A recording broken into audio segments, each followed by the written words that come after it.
Hi there. Hi there, Mark. I'm Aslin. I Nice didn't to meet really you. pay attention to what was in the frame before joined, so All good. No worries. We got plenty of time to do some troubleshooting and stuff too. So, thank you so much for being willing to show me the ropes. I'm really grateful.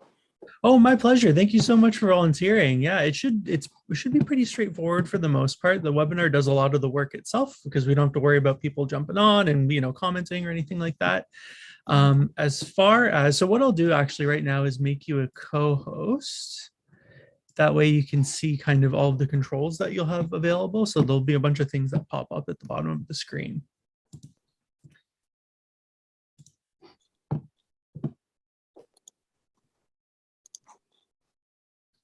So you should see like there's kind of participants, chat, share screen, polls, all that sort of information there. For the most part, there's only a couple settings that you really have to worry about. So if you click on participants, you'll see that it's divided between panelists and attendees. There's different options for panelists and attendees, but for the most part, all you have to know right there is underneath the More tab with panelists, there's a few different functionalities there that you can take a look at. One of the things we're doing, so by default, webinars typically have raise hand functionality allowed, but we're just kind of limiting that so that way we don't have to worry about that. So it'll say underneath allow attendees to under the More tab, like it says raise hand and view participation account. We just unselect raise hand, and that's pretty much it for that. Hold on a second. Okay, I think I'm following. There's allow attendees to, and you unselected raise hand. Is that Yeah, right? exactly. So typically there'd be a check mark right next to raise hand. Right. And we just remove that, and that's pretty much it for that. I don't think there's any other issues there. No, that should be all you need to do for panelists. When one of the things we're doing this time, we're not going to be doing this later, is we're going to have to promote the accessibility providers to allow them access to the webinar. So what we'll do is kind of start the webinar about 10 minutes early. You'll see a bunch of attendees filter in. There's kind of the panelists and attendees section under the participants, and we'll just look for the people that are marked CART and ASL and promote them to panelists. Okay. But in the future, they'll receive the panelist link? Is that the idea? Yeah, so in the future, they'll receive the panelist link. And as a panelist, the only thing that you need to do for the ASL interpreter is if you click on their name under panelists, you can see there's like a more tab there, and you can provide them with pinning functionality. It'll say allow to multi-pin. And what that means is that if there's somebody who needs ASL functionality, they're going to be able to see them. They'll be pinned kind of right to the start of the speaker gallery. That way they're always prominent. That way anybody who needs them can see them. So like for right now, if I click on, if I hover over your name, there's the More tab there. Is that, yeah. And there's chat, stop video, pin. Yeah, so because I'm a co-host, I have like a little bit different functionality, so it looks a little bit different. But as soon as another panelist comes in, if you go over that More tab, you'll see it'll say allow to multi-pin, and that's just something that we'll do for the ASL interpreters. And sometimes there's one, sometimes there's two. It just depends on the availability. But they're also good about labeling themselves too. So if they say ASL interpreter or LSQ, if we have LSQ, we'll just give them the multi-pin functionality, and they can kind of take it from there. Okay. So, and you as, so I have mostly just participated on this side of things in like not the webinar version. And so I'm curious, like in the webinar, you'll still have to allow people in, is that right? So right now, I think right above, kind of at the top of the screen, you'll say it says you're in a practice session and it says start webinar. That's all you have to do. Everybody else, they'll filter in as soon as you click that. But what that means is that only panelists can join right now, which kind of makes it easy for troubleshooting and allows us to kind of, talk through tech issues, things like that before everything starts. Okay, cool.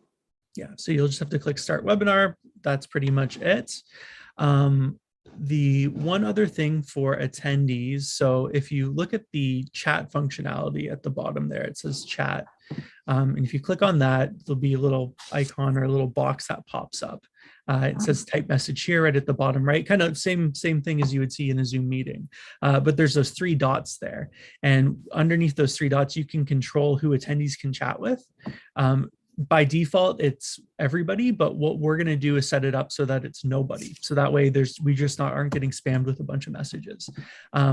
What that means is that like hosts and panelists are still able to chat with attendees. They can send messages. So when we do the closed captioning, we'll send a link to the panelists or to the attendees through the chat function. They can see it there.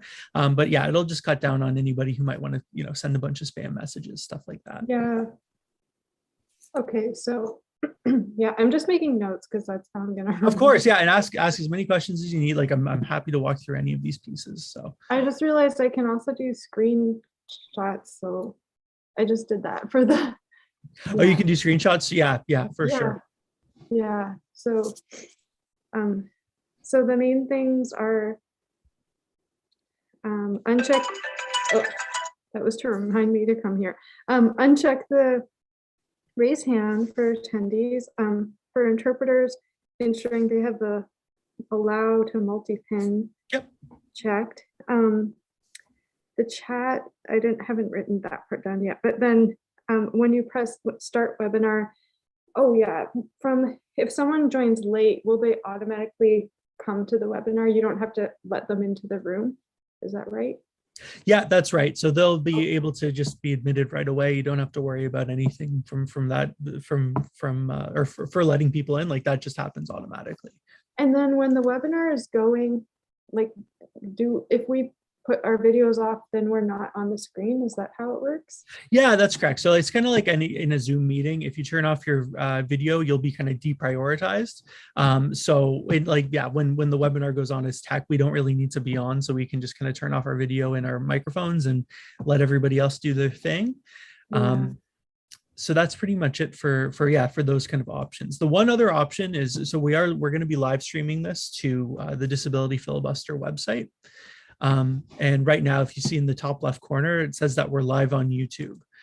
So you do have to enable that when the session starts. So it says click to go live on YouTube. And I've set up, currently it's under Inclusion Canada's YouTube. So if you scrolled over that and you went to like view stream on YouTube, it would be through Inclusion Canada. But what I've set up is, for the next session, Disability Filibuster has its own YouTube account and we can just live stream there. So what that'll do is if you click on more at the bottom, it says stop live stream right now, but one of the options will be stream on YouTube.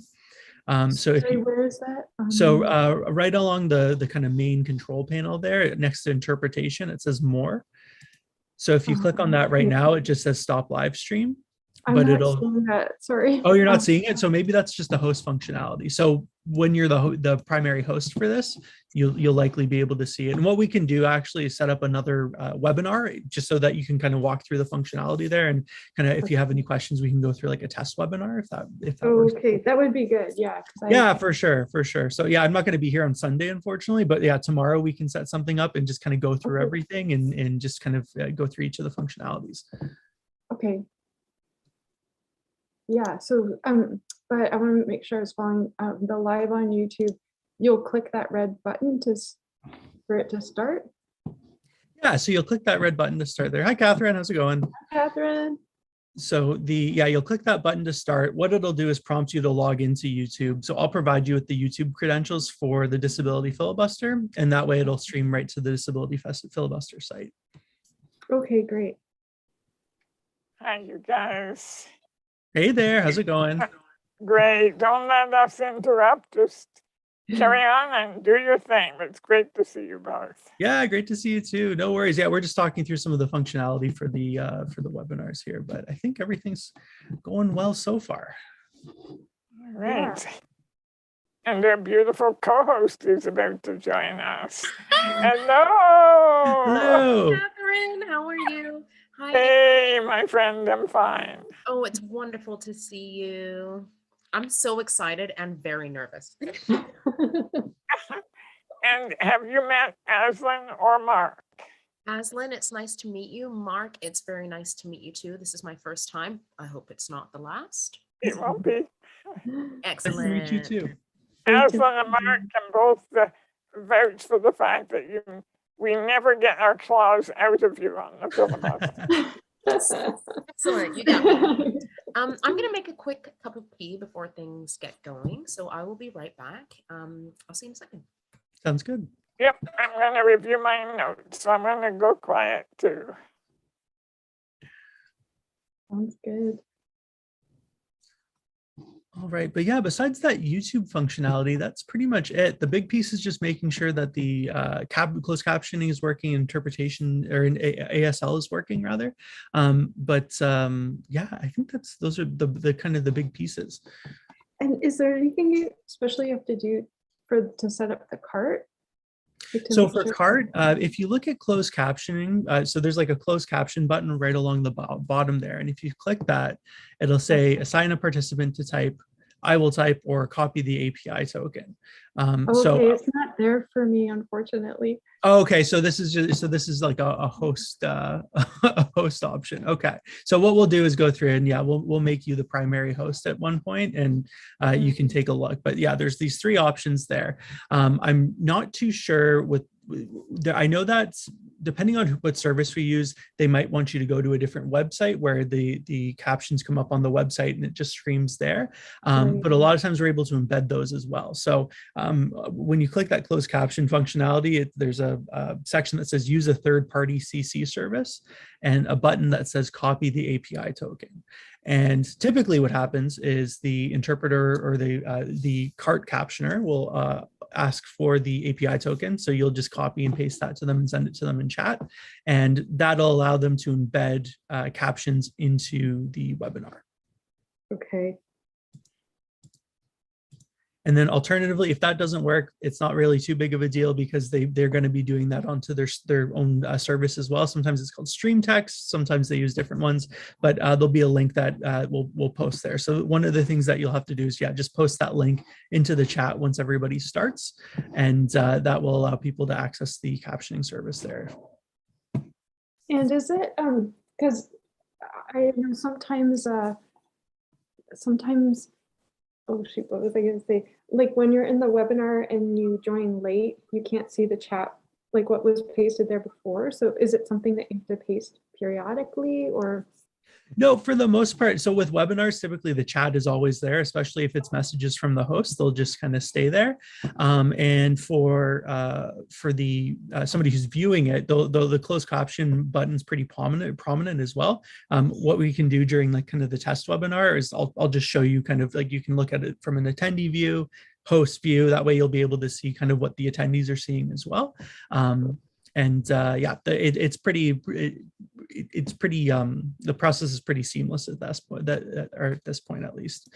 I'm trying to see if yeah, and once the closed captioning is assigned, that can you can set it to automatically appear if you want to as well, and that just kind of takes care of it. Okay.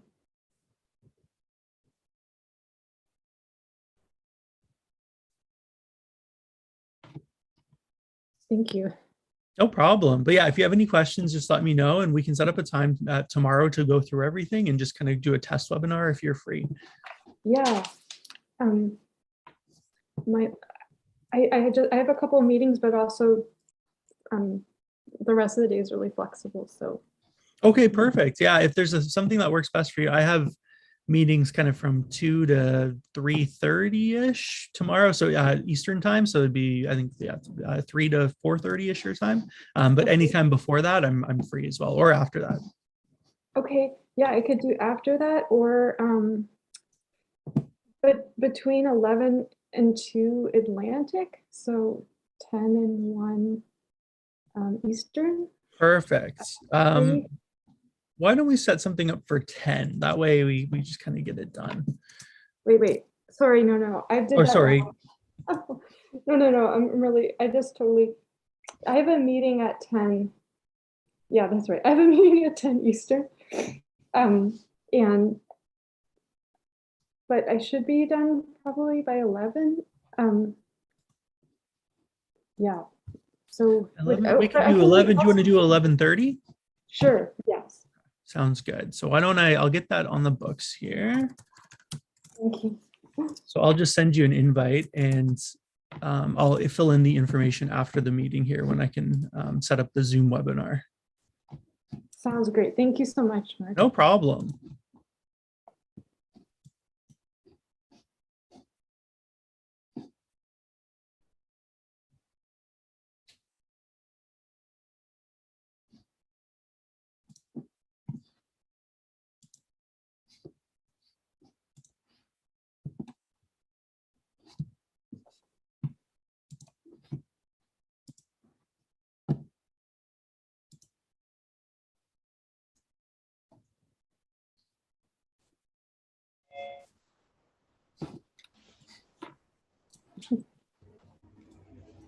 Yo, what's up, fam? How you doing? Nice to see you. Hi, Neil. Welcome. Glad to have you here. Oh, I'm getting more and more excited now. Rabbit, what's cracking? How you feeling? Hi, I'm alive. I made it. I did it. I'm here. That's half the battle. I double booked, but both my bosses were like, that's fine. I love both of your bosses. They know that this is the right place for you to be at. Sweet Rabbit, do you have everything you need? Sick. Do you have water? Did you make tea? No, but I'm not till the end, so I can sneak out and come back. Yeah, that's my fam. That's my fam. Neil, I'm not sure if you're here or just away from the screen, but I didn't get an official bio for you. If there's something specific that you want me to mention, obviously I'm gonna mention BC Aboriginal Disability Society Network. But if there's anything else that you want me to mention other than your wicked sense of humor, please let me know. And you can just do that in the chat or send me an email. Yeah. Go ahead, Neil. I just walked in. I was out of the office when you were talking to me. Sorry. Oh, I gave a whole spiel. I was being silly. I was saying, hi, Neil, welcome. I'm super glad that you're here. And I was also apologizing because I don't have an official bio for you. So if there's something specific that you'd like me to mention other than your work with the BC Aboriginal Disability Society Network and your wicked sense of humor, yeah, I'll say that again. Just go yeah, to Crime Stoppers. They got Crime Stoppers has all my information. Just go there. So. You want me to go look you up on Crime Stoppers? You're my second friend with a bio on Crime Stoppers. So welcome to the fam. Ian Frazzy, we're both we do most of our bad stuff together. Yeah. Oh, I'm in the right company today. Excellent. More crimes, please. Dr. Joseph, welcome. Nice to see you. Hello. Hi. How do I pronounce your first name, please? I don't want to butcher it. Emil. Emil. Okay, cool. I wouldn't have, I was going to say it right. I just wanted to make sure because obviously my name is Tanya and you don't even understand. You do understand what kind of things people call me. Probably, yeah. Yeah. Actually, people actually skip Emil and they just go to Joseph or Joe. They're just like, that can't possibly be your first name. So let's go with Joe. It's first. Oh. Excellent. Well, thank you so much for being here, Emil, Dr. Emil. And I look forward to chatting with you. This is going to be fun. Yeah, me too. Excellent.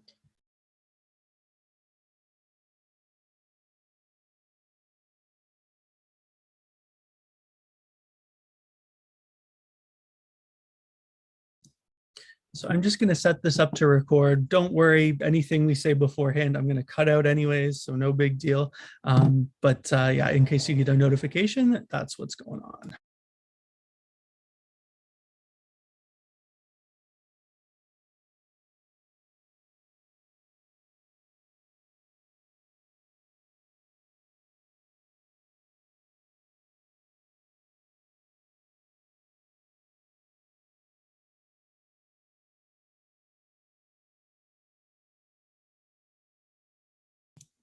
So I think we're just waiting on a couple more people. Once they get in, we can open it up, and then we can let our CART captioners and ASL interpreters in, and I'll get them set up.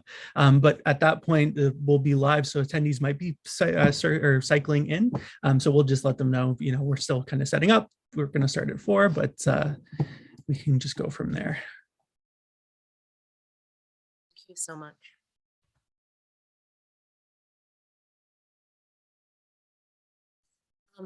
Rabbit, my darling dove. Here I am. Hello, it's me. I don't have a bio for you. Do you want to text me one? Sure. Yeah. I mean, you can. It's fine. Just send me a text. I'm gonna read that out. It's fine. I got you. It's fine. Okay.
Hi, Gabrielle. Welcome.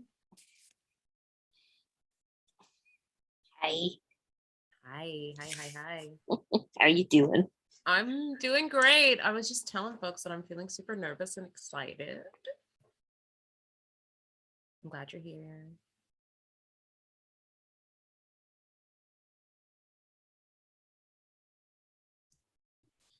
Okay, so I'm just going to click start webinar now, just so that we can let everybody else in. I think we're waiting on a couple more people, but it shouldn't be a big deal. Hi, Stephen. I saw your hand go up. Nice to see you. How are you? I Oh. can barely hear you. How do I turn you up? Oh, okay. I'm not sure if that's on my end. Okay, yeah, I got it. Okay, perfect. I can hear you. Stephen, thanks so much for being with us today. I'm so grateful to have you here and looking forward to hearing you spit your wisdom. And everybody, I'm super excited to hear from everybody today. So thanks for joining us. Thank you very much. My pleasure. Yeah. And it's an honor to be here with everyone in attendance. So I just set it up to make sure I'm all ready. Excellent. How come you're so good looking, Stephen? Oh, it's been brought to my attention that I got some good blood. Yeah. Yeah, likewise. Oh my gosh. We told you about Neil, Tanya. You did. You told me everything that I needed to know, and I see you were not lying. Are you guys trying to rein Mr. Belanger in? Do not do that, please. I would never do that. I'm trying to encourage the bad behavior. Thank Oh, you very much. Great.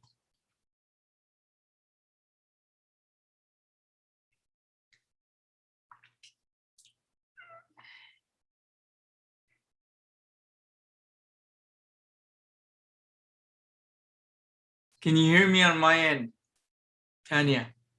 Great. Perfectly. You sound wonderful. Thank you. You're welcome.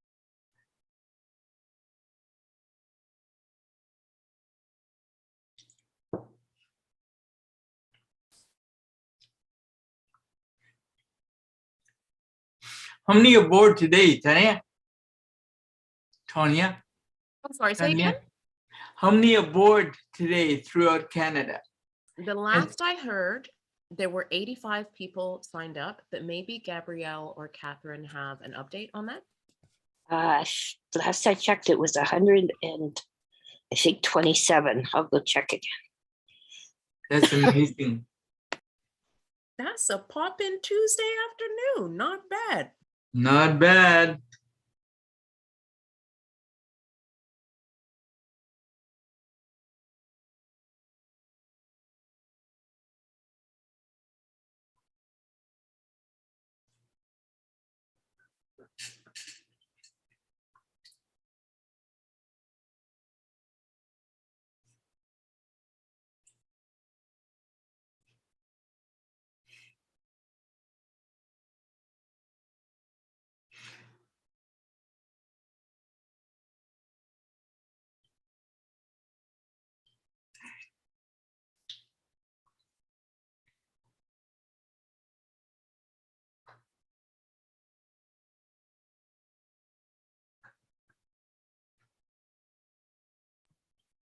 Want to flag the chat.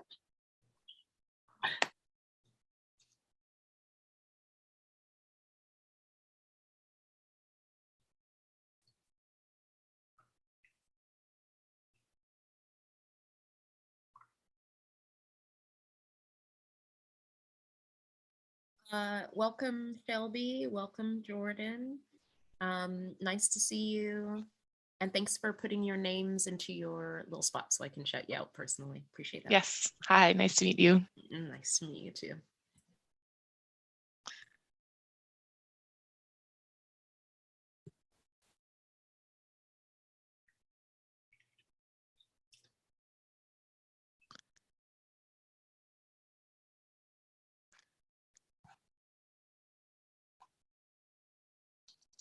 Sorry, Jordan, I have a question. Yeah. Is Maple Communications the name of the company, yeah, that's providing the ASL services, yeah. Thank you very much. Yeah.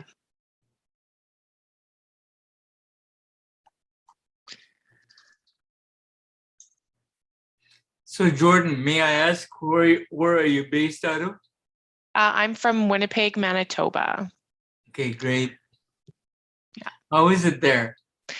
We still have snow, so I'm hoping that it eventually melts and we can finally enjoy a spring, but it's been a pretty terrible winter and doesn't seem like it's ending.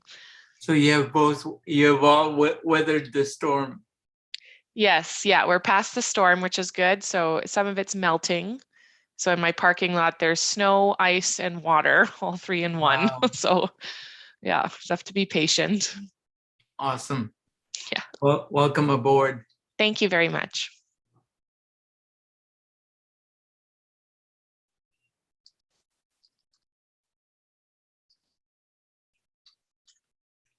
Neil Belanger, this silence is killing me.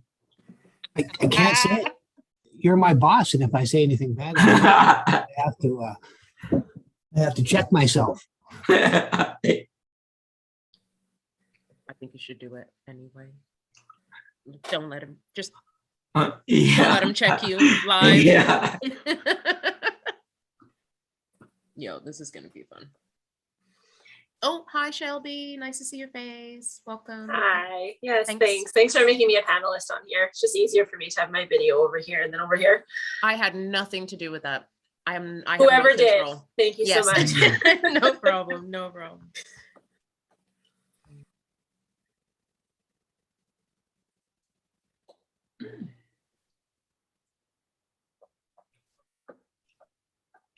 So we have different ASL representatives from all provinces or all regions? There's just 2 of us, so we're going to work as a team. So we're just going to take turns about every 15 minutes or so. We're That's from the awesome. same. We're from the same province. Yeah, we're just going to be working as a team together. Okay, great. Mhm.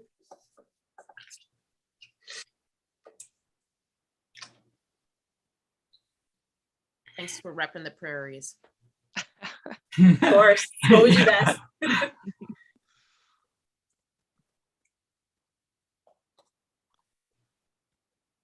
Hey, y'all, it's 1 p.m. exactly. Oh, the nerves.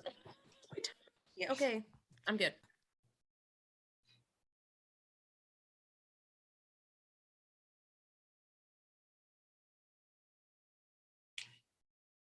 Will we be having introductions to the different regions, different areas from where we're speaking? Each of us? Yeah, will we be having introductions? I think that once there will be an introduction. But Okay. when everybody is speaking, they can, when they introduce themselves, they can talk a little bit about where they're joining from and Great. which region they're representing. Yeah. And right off the top, Catherine is going to do a short hello and welcome to the space, and then we're going to pass it right over to you, Stephen. Thank you. You are the most welcome. Thank you.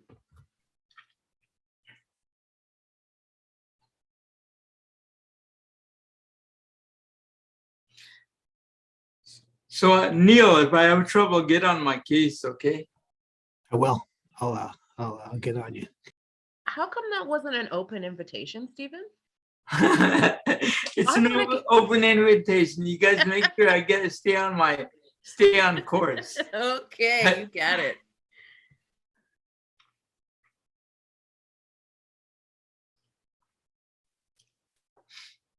So just a question for everyone who's working the tech end.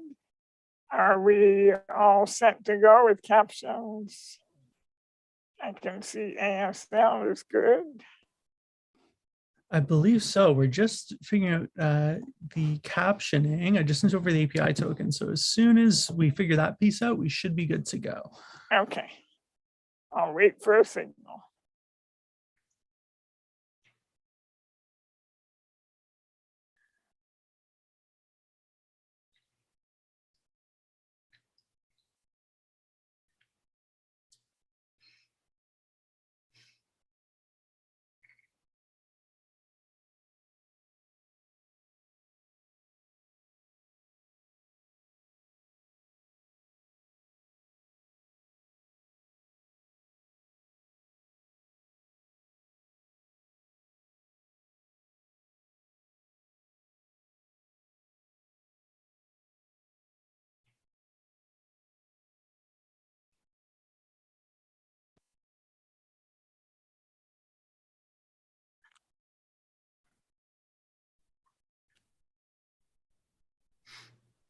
Hi, Garth. Hey, what's up? How's it going? Nice. Good to see you, friend. I'm so glad you're here. Thank you for resending me the link, both Tanya and Gabrielle. Thanks. Sorry. No worries, no worries. We're just waiting for the captioning to be set up, and then we're going to be ready to rock. All right. All right. I'd say smoke them if you got them, but I don't think you have enough time for that. I can't smoke inside my building, so.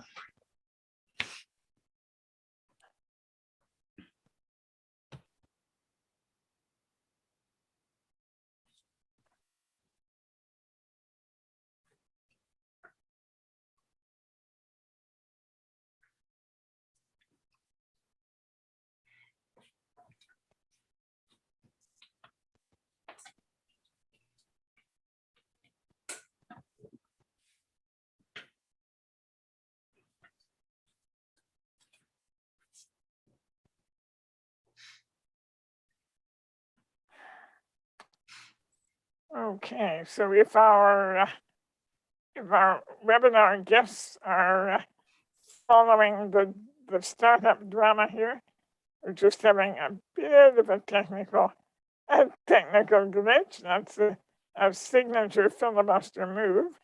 But we're not going to start until we get the captioners on board. So please stand by, everyone. We are 70 and counting, Tanya.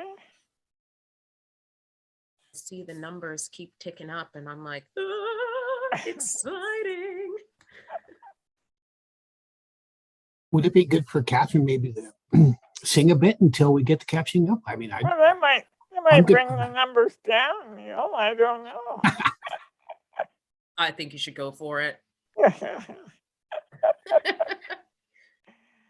That's not gonna happen. Neil, what about you? I take a song from you. I'm sorry, you're breaking up. I can't hear you very well. Oh, how convenient.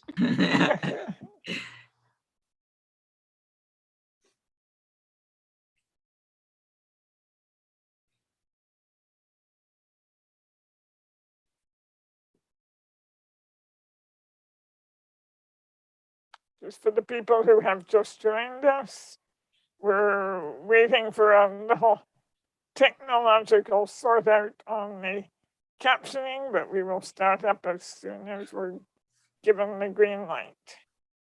Thanks for your patience.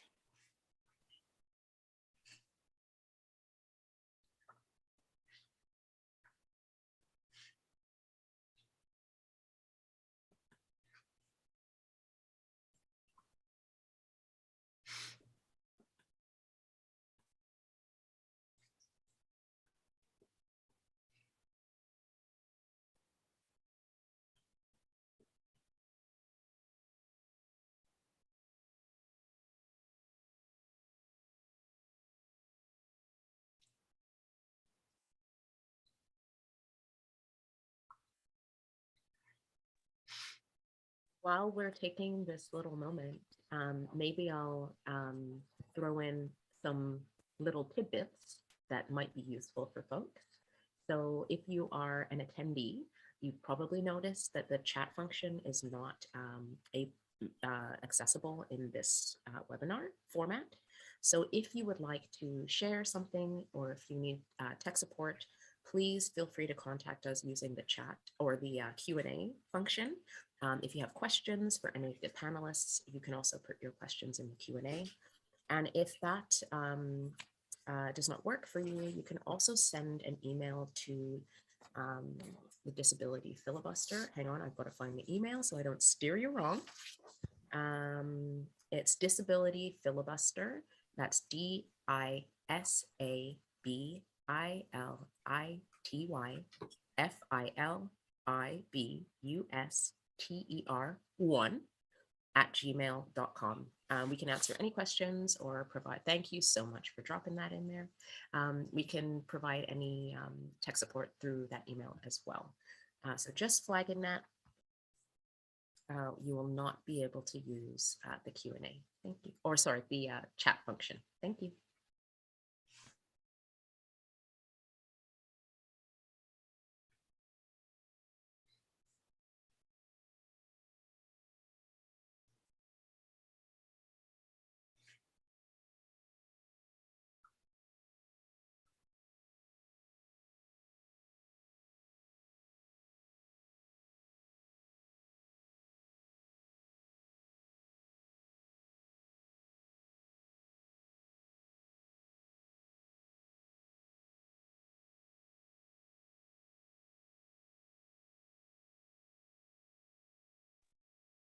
A note in the Q&A from Gregory Liverpool, who says, I'm from Winnipeg as well. We do have the prairies well represented. I used to live in Saskatchewan. It was a hard time, I'm not gonna lie. But there's a lot of beauty in that part of the country as well. So welcome, Gregory, and welcome everyone. It's lovely to have you here.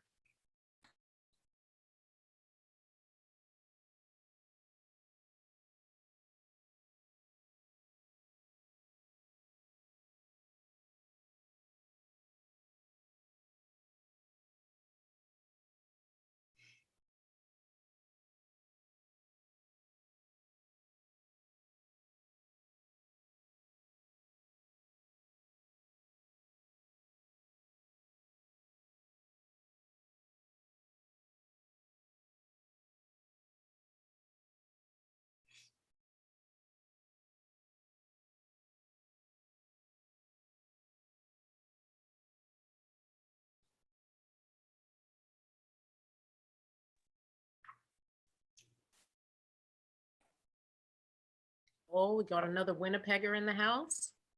Harvey.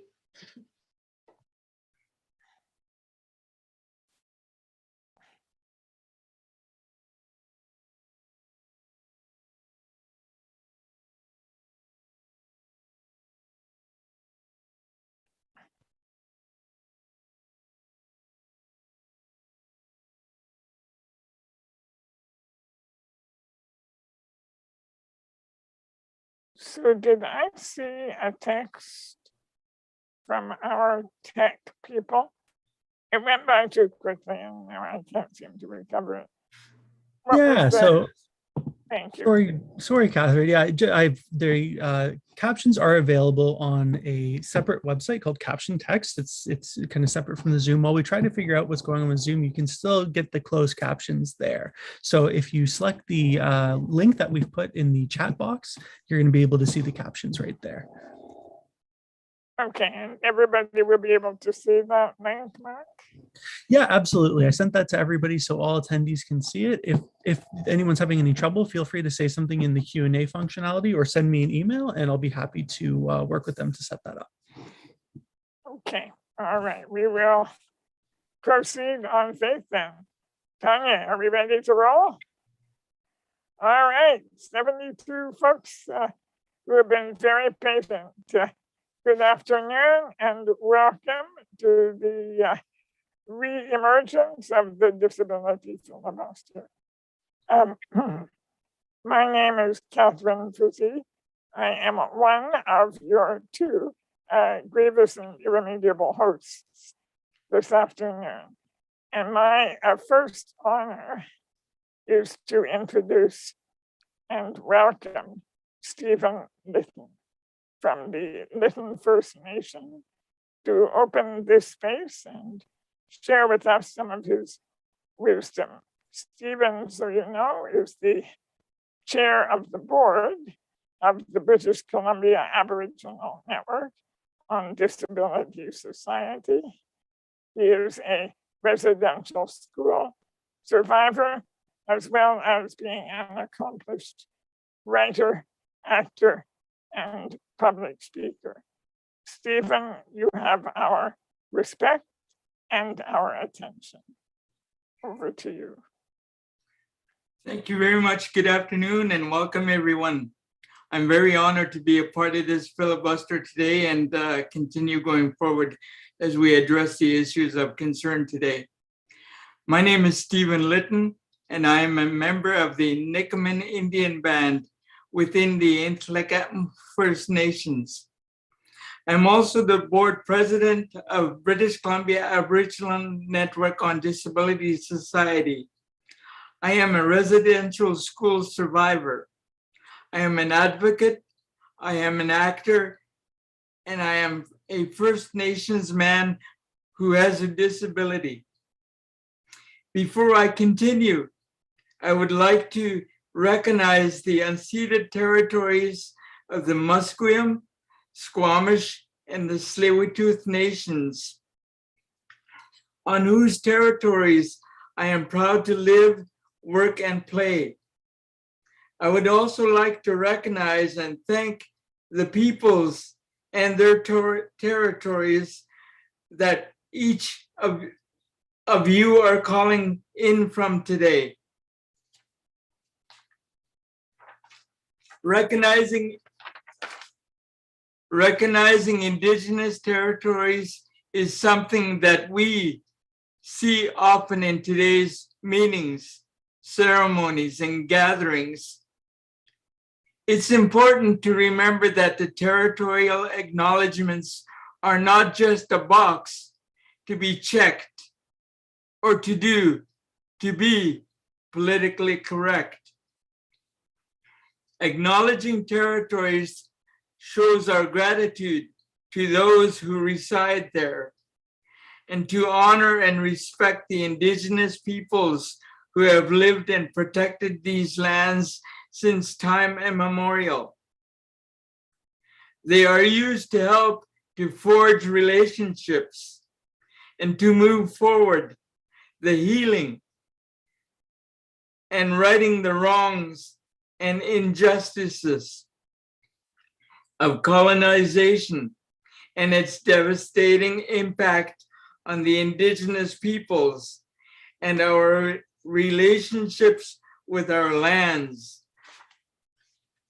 So I ask you that you remember, when you acknowledge a territory, you are also recognizing the past, and you are committing to the work for a better future for all of us.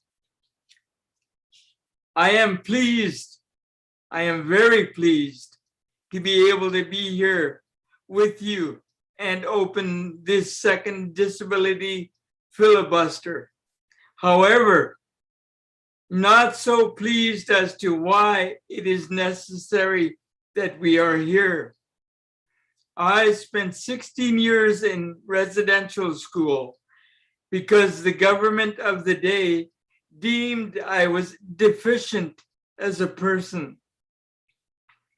Strengthened by the silence and too often the approval of the majority of non-Indigenous population and institutions of Canada, the government was empowered to decide what was best for me, to decide how I needed to change,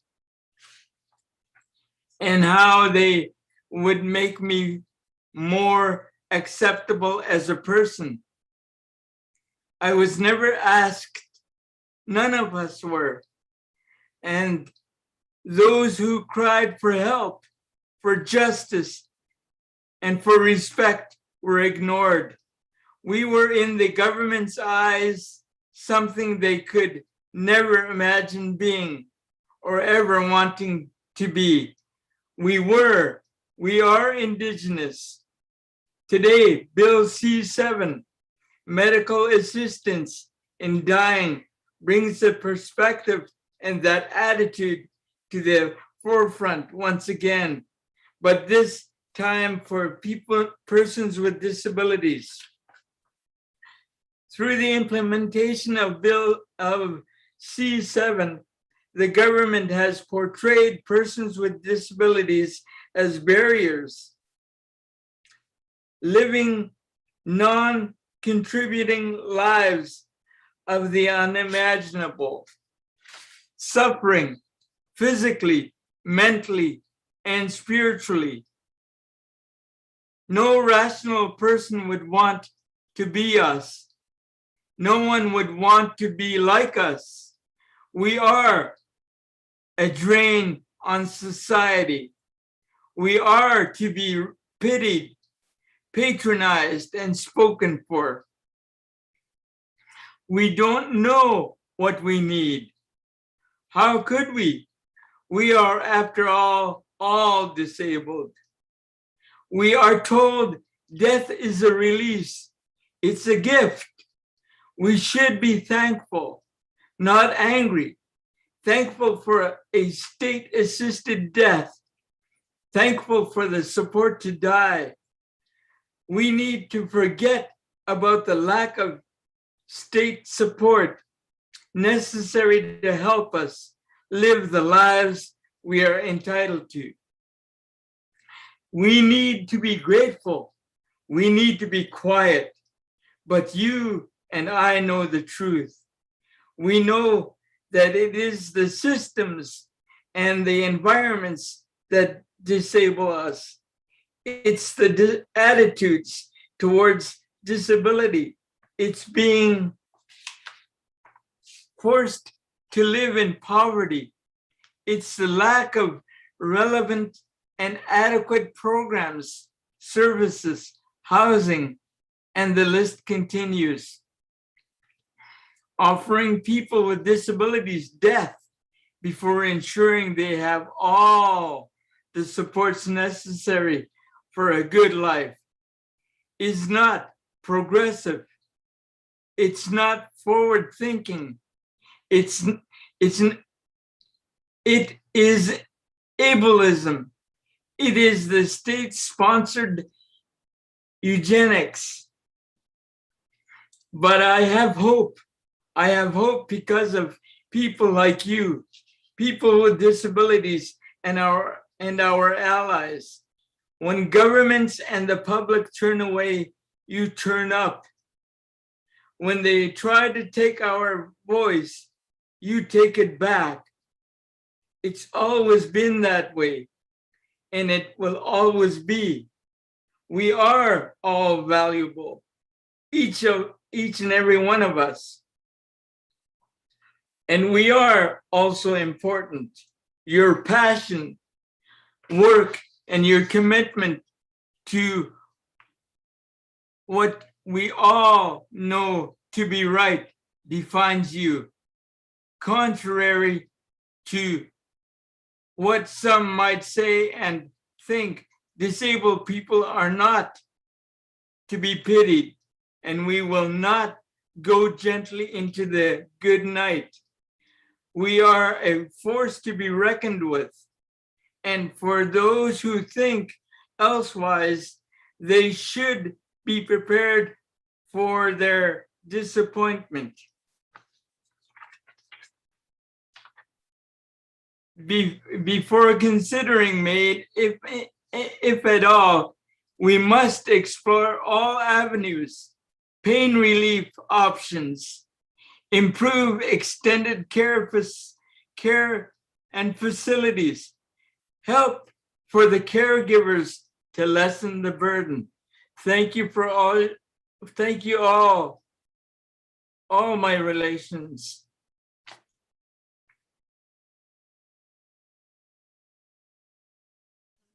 So much, Stephen, for being with us. What a beautiful way to begin this gathering, and thank you so much for sharing with us some of the things that are bringing you hope, because the conversations that we're having are bleak and dark, but we need to make sure that we cling to hope in these times too. So we're going to talk more about that as the conversation goes on, but thank you so much for starting us off with that and anchoring us in that hope. I'm so grateful. I'm going to pass it to my dear newest friend, Catherine, and they are going to give us a short overview of the disability filibuster, where we're at right now, and how we got here. Also, before I pass to Catherine, I just want to take a second to thank our ASL interpreters who are here. For those of us who are in the Zoom, you can see Shelby. Shelby, give him a wave. And also Jordan is here too. Shelby and Jordan are going to be switching off approximately every 15 minutes. So if you want to pin them, you can do so and you will have ASL interpretation. On that note, I'm going to pass it to Catherine. Hey, Tanya, it's a pleasure to accept the pass from you, but I must say, couldn't I just pass it back for you to introduce yourself? These lovely people out there, all 80 of them, are buzzing with the question, who is this? Okay, all right. Hello, everyone. My name is Tanya Aganaba. I use the pronouns they and them. Like many of us, but not all, I am joining from the unceded ancestral stolen territories of the Musqueam, the Squamish, and the Tsleil-Waututh First Nations. I am a queer, non-binary, disabled, chronically ill human being. I am a parent to one beautiful human named Lillian, and my partner is getting a fresh taste of what it's like to live with a disability because he has long COVID. So our whole household is experiencing, health stuff. But what brings me joy and hope is being in rooms like this with kindred spirits, kindred fam. I see so many names that I recognize in the chat. I'm like, gonna DM you after this is done. For those of you who would like a visual description, I am a Black, beautiful human being. I'm wearing an orange headscarf designed by Morgan Asayev, and on top of that, a green toque. I'm wearing a black sweater. If I lean up, you can see it says decolonize across the chest. And I'm wearing 2 pieces of gold, bold jewelry. Behind me, I have a wall of white with a large painting with a gold frame. And behind that, I have 2 pieces of paper covered in black Post-its because I'm a messy person. That's my intro. I'm gonna pass it to you, Catherine. That was an awesome intro, and we wouldn't want to miss that. So I'm Catherine Fuzzy. I am just an old white dyke, and the love of my life and my partner in life crimes and misdemeanors is sitting right beside me. So stick your hand out there. Your head, there she is.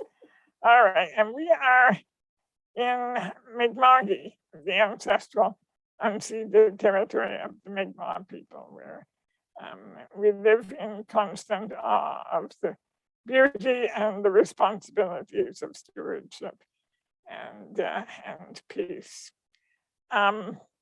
I am, I guess, a filibuster old timer. Those of us who've been through it once before know the routine, and I'd just like to chat with you a bit to share some of the context for today. First of all, to welcome everyone and to echo Tanya's appreciation for your contribution, Stephen. I feel as if we've already said today what must be said. You have already said what must be said, and so brilliantly and powerfully. And if we can live up to your compelling invocation to us all, it will be a great honor and a mighty force indeed.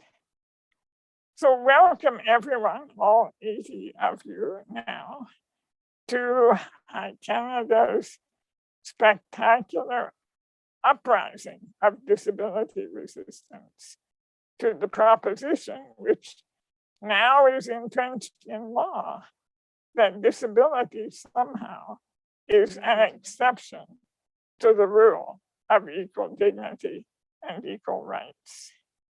If you are a filibuster faithful, welcome back, and thank you for coming back again, knowing that this is a rough and arduous road that we are traveling together.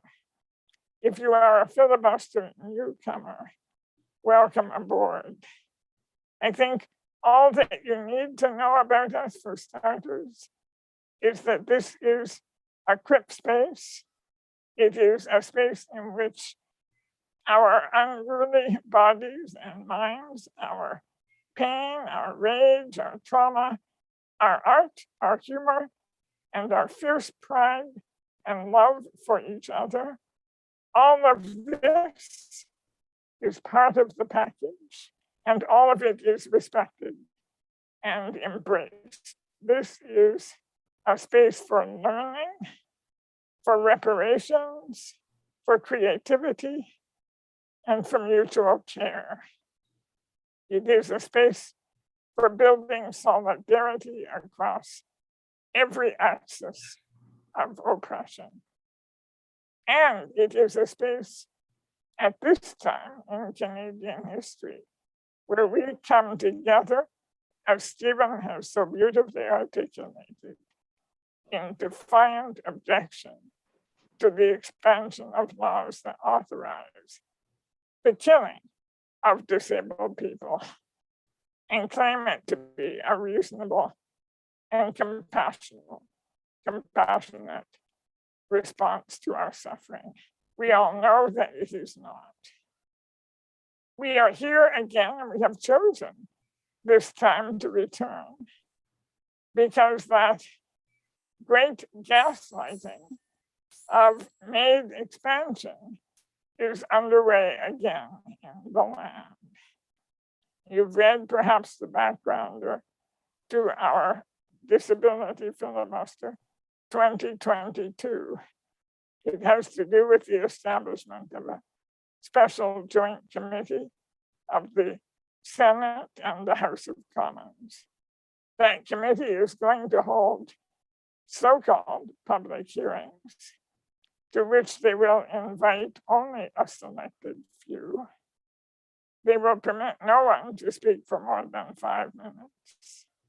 And they will make afterward weighty decisions on matters of our lives and our deaths. They're going to consider whether to expand assisted suicide to be available to young people who are younger than 18 years of age, people with disabilities. They're going to consider whether to loosen the final requirements for consent for persons with disabilities or disabling conditions to make advance directives. And they're going to consider ambitiously whether there is any cause for concern with expansions to include mental illness, the overall state of palliative care in Canada, and with what they broadly frame as the protection of people with disabilities. That's their mandate. They have 7 weeks to cover all of that and to submit their final report by June 23rd. We know about the composition of the committee. They are a majority of people who favor MAID expansion, who see nothing wrong or claim to see nothing wrong with the practice or how it is implemented. And we're pretty sure we know what to expect. We will be told that the system and its safeguards are working well. We will be told that there are no abuses and no systemic harm.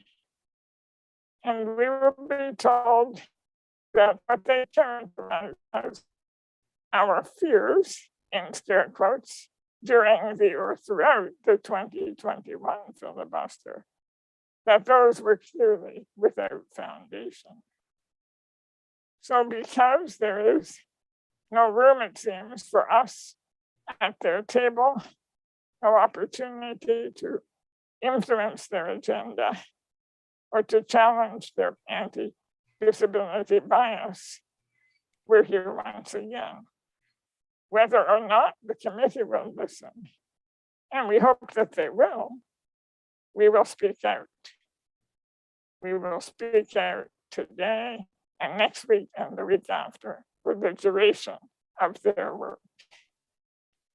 I will report briefly on their proceedings, but we're not going to let their theatrical endeavor distract us, diminish us, or gaslight us. We're going to speak the truth of our experience, making sure as we do to foreground the Crips who never get invited to the table. So let's get started. Tanya, you're going to handle a few introductions from here on. Yes, I am. Thank you so much, Catherine, for giving us that brilliant, blistering overview of what is happening right now, what, pardon my language, the fuck our Canadian, quote unquote, Canadian government believes to be appropriate response to what we all know is there's so many other things that could be prioritized over an increase in access or access to MAID. And you talked about that so perfectly. Also, another thing that you mentioned, which just got me in my feels, is how this is a space where we're actively trying to build solidarity across every aspect of oppression. And as a Black person with a disability, as a Black person living with chronic illness and mental illness, I am so enlivened by this space because I see the way that we're making connections between disability and our experience as disabled people, policing, border politics, all of these things, they are all related. I'll come back to that crappy ass government we've got. Okay, so getting into introductions, we have an incredible group of human beings who are here to share space and chat with us today. Dr. Emil J. Joseph, Garth Mullins, one of my favorite human beings on earth, Alan Mankiewicz, who just arrived in the room. Don't think I didn't see you sneak in there. I saw you sneak in. And also, you may have heard this one piping up and telling some jokes at the beginning, Neil Belanger. And of course, myself and Catherine, and we have two incredible performers who are going to bless us with a beautiful performance, Amol Ishak and Rabbit Richards. So if I can, and also, how could I do this? The one and only, I feel embarrassed now. There's someone in the room that I forgot to mention, of course. The one and only, the person who brought me here today. They didn't give birth to me, that's not what I mean, but they brought me to this space today, Gabrielle Peters. Everybody knows them, everybody loves them. Gabrielle is in the room. I have a little bit of a bio for everybody. The only person I don't have a bio for is Gabrielle, but they are literally famous.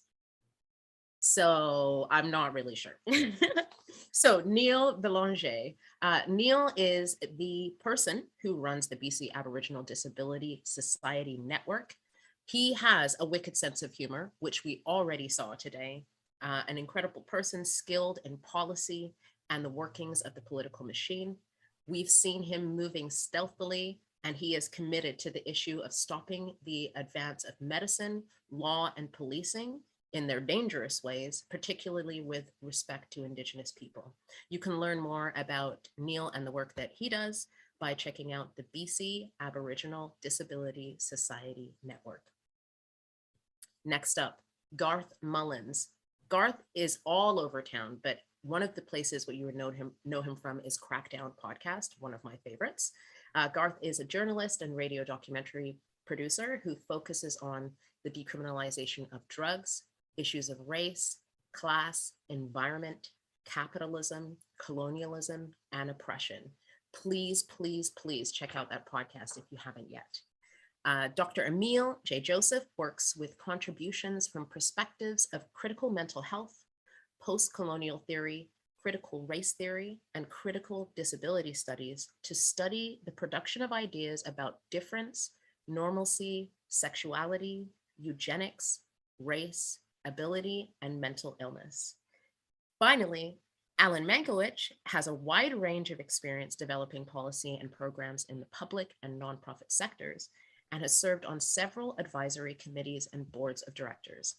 A career highlight was participating in the United States government's International Visitor Leadership Program on Disability Advocacy in 2015, where he learned how advocates, disability organizations, and different levels of government work together so disabled people in the United States can exercise their civil rights under the Americans with Disabilities Act.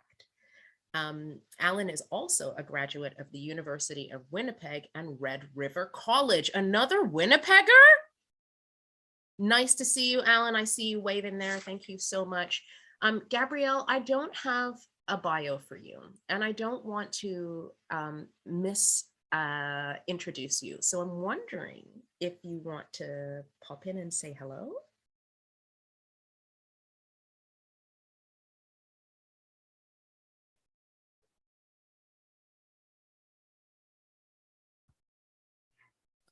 Open space. No problem. Oh.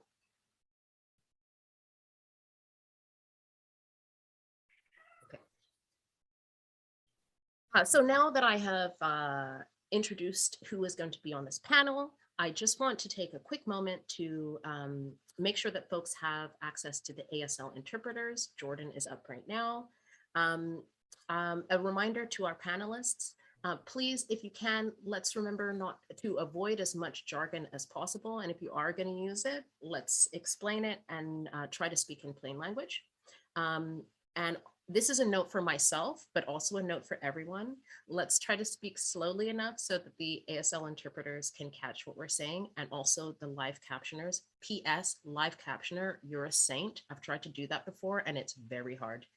And also a reminder to everybody who is joining us today, please, please, please, please feel free to take breaks, take a rest, if you need to stretch, if you need water, if you just need to turn the screen and camera off or close your computer, do whatever you need to do. This is a crypt space and we hold space for each other in what we need to do to feel safe.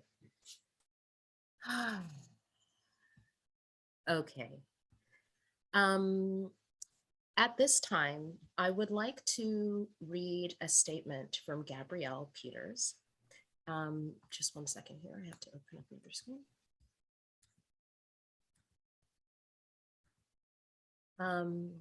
Gabrielle's statement is called "The Poor Crip Died That Was Never Alive. It's a Wash."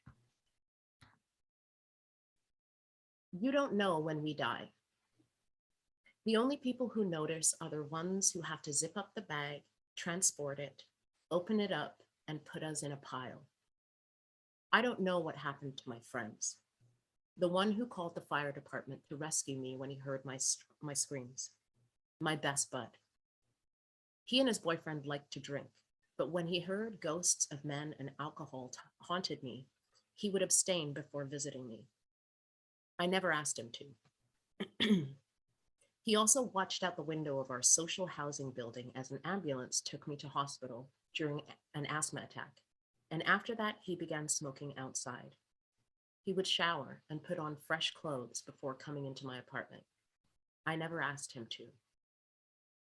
He saw my face when I came home from being told my wheelchair using self was unwanted at a place I wanted to be. An hour later, he called to say he was going to knock at my door. He called first, before he noticed unexpected knocks startled me in a certain way. I never asked him to. He brought me homemade waffles and warmed syrup. He became my cooking pal when I invited him over for a holiday dinner. I saw the ones they were offering residents, the usual pile of flavorless beige they gift those of us who must not ask for more.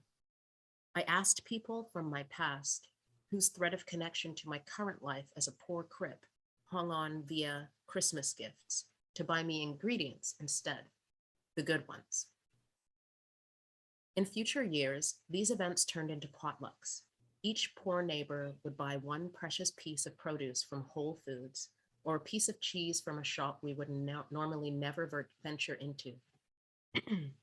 He was so excited, he said. I asked him if he would like to carve the turkey.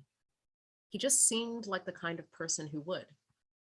His boyfriend said he prepped by watching YouTube videos of how to carve a turkey. For years after, he would spontaneously offer, "That was the best gravy I have ever had in my life." He started cooking after that. He would make extras and bring me some. I made him what turned out to be his last meal and brought it to him in his bed. I doubted he could eat much, but I asked and he said, "Yes, please." I kept my apartment door and his open while I cooked the soup and baked the biscuits so he could feast on the aroma. We said goodbye. That doesn't usually happen here.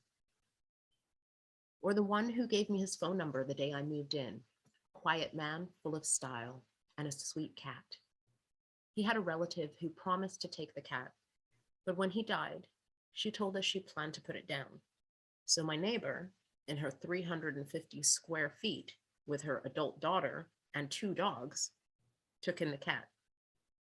She later took the 2 dogs when the woman at the end of the hall died, and the plan was to put those down too. I loved all the animals, but one dog and I had a special friendship. He had an impish spirit, so I would buy stuffies and hide them around the apartment to find and claim when he visited. I would pretend to be shocked and a little upset, but then relent. He never wanted the one I tried to give him, but he loved the ones he stole. I respected that spirit. Or the lady who shuffled down the hallway in a house dress and slip-on pink slippers with a satin-like line across the toes, and who always shared the most gentle and genuine smile with me. Few words because none of us spoke her language, but we communicated. She was the sunshine that beamed warmth in our institutional-looking hallways. Or the man who fell from his waist-height narrow window 12 floors up, moments after the police opened his door. He had been throwing things out his window. Throwing things out a window is a crime. Throwing things out windows gets the public very upset. Or the one who I met the day I moved in. The movers and I took a break so he could use the elevator to leave in a bag. A week after his heart stopped beating on his command. The neighbors whose hearts were still beating, though slowed, unsteady, and weakened by hunger and the violence of poverty and ableism, told me he was angry, swallowed. Some had someone somewhere who may have taken the time to point their remains in a direction, but for those who did not, are they buried in a spot no one can locate? Or are they cadaver AQS 933455723-353-FU? Let me Google. Oh, this is interesting. I read an article and it laid out a sad but respectful picture of the government decision-making process. It was written based on some Ontario legislation. Then I read BC's Anatomy Act, and it's nothing like what the article said. Basically, the body becomes the property of the government to do with pretty much as it wishes, just like when we were alive. One option is to give us away for the children of wealthy parents to learn how to be doctors or chiropractors and abuse us to death. Cue Elton John Disney song. You don't know when we die, and you don't notice when we are alive and trying to survive. So how do we stop you from killing us?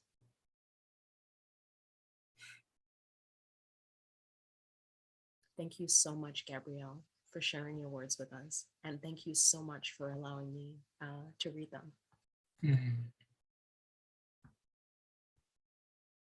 I would like to pass it to Catherine.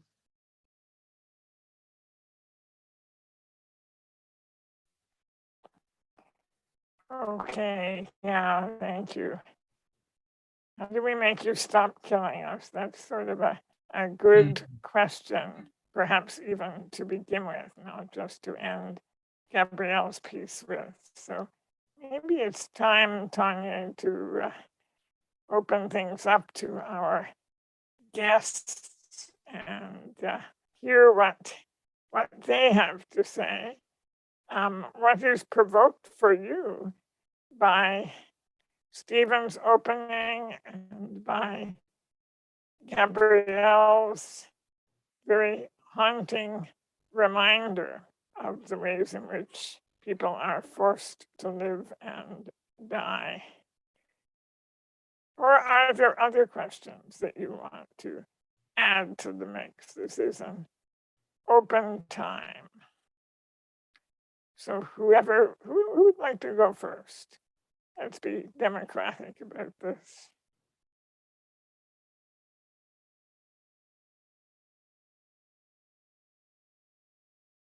I'm going to nominate Neil to go first. Sure. So much for democracy. No democracy here. I'm the new person on the block. Thanks, Tanya. Thanks, Catherine, and thanks, Gabrielle, for that. Everyone, my name's Neil Belanger, and the executive director of PCANS, as was noted. I'm also a member of the Laxale clan and the House of Niganane of the Gitxsan First Nation, and I'm calling in today from the traditional territories of the Esquimalt and Songhees people, and I'm very pleased to be able to be here and work on their territories. And very pleased to have all of you here today. And I was looking through the list, and there's a lot of very strong people and a lot of strong advocates here, from ministers to lawyers or former ministers and all allies and people who have done great work and continue to do good work. And, I wish I had something profound to say and to say, and my friend Alan there as well, he owes me money. I wish I had something to say that would encapsulate, C7 and the devastating effect it has on the disability community and persons with disabilities. we're at a loss. We've been working on this for a number of years. We've testified in front of the Senate and Parliament.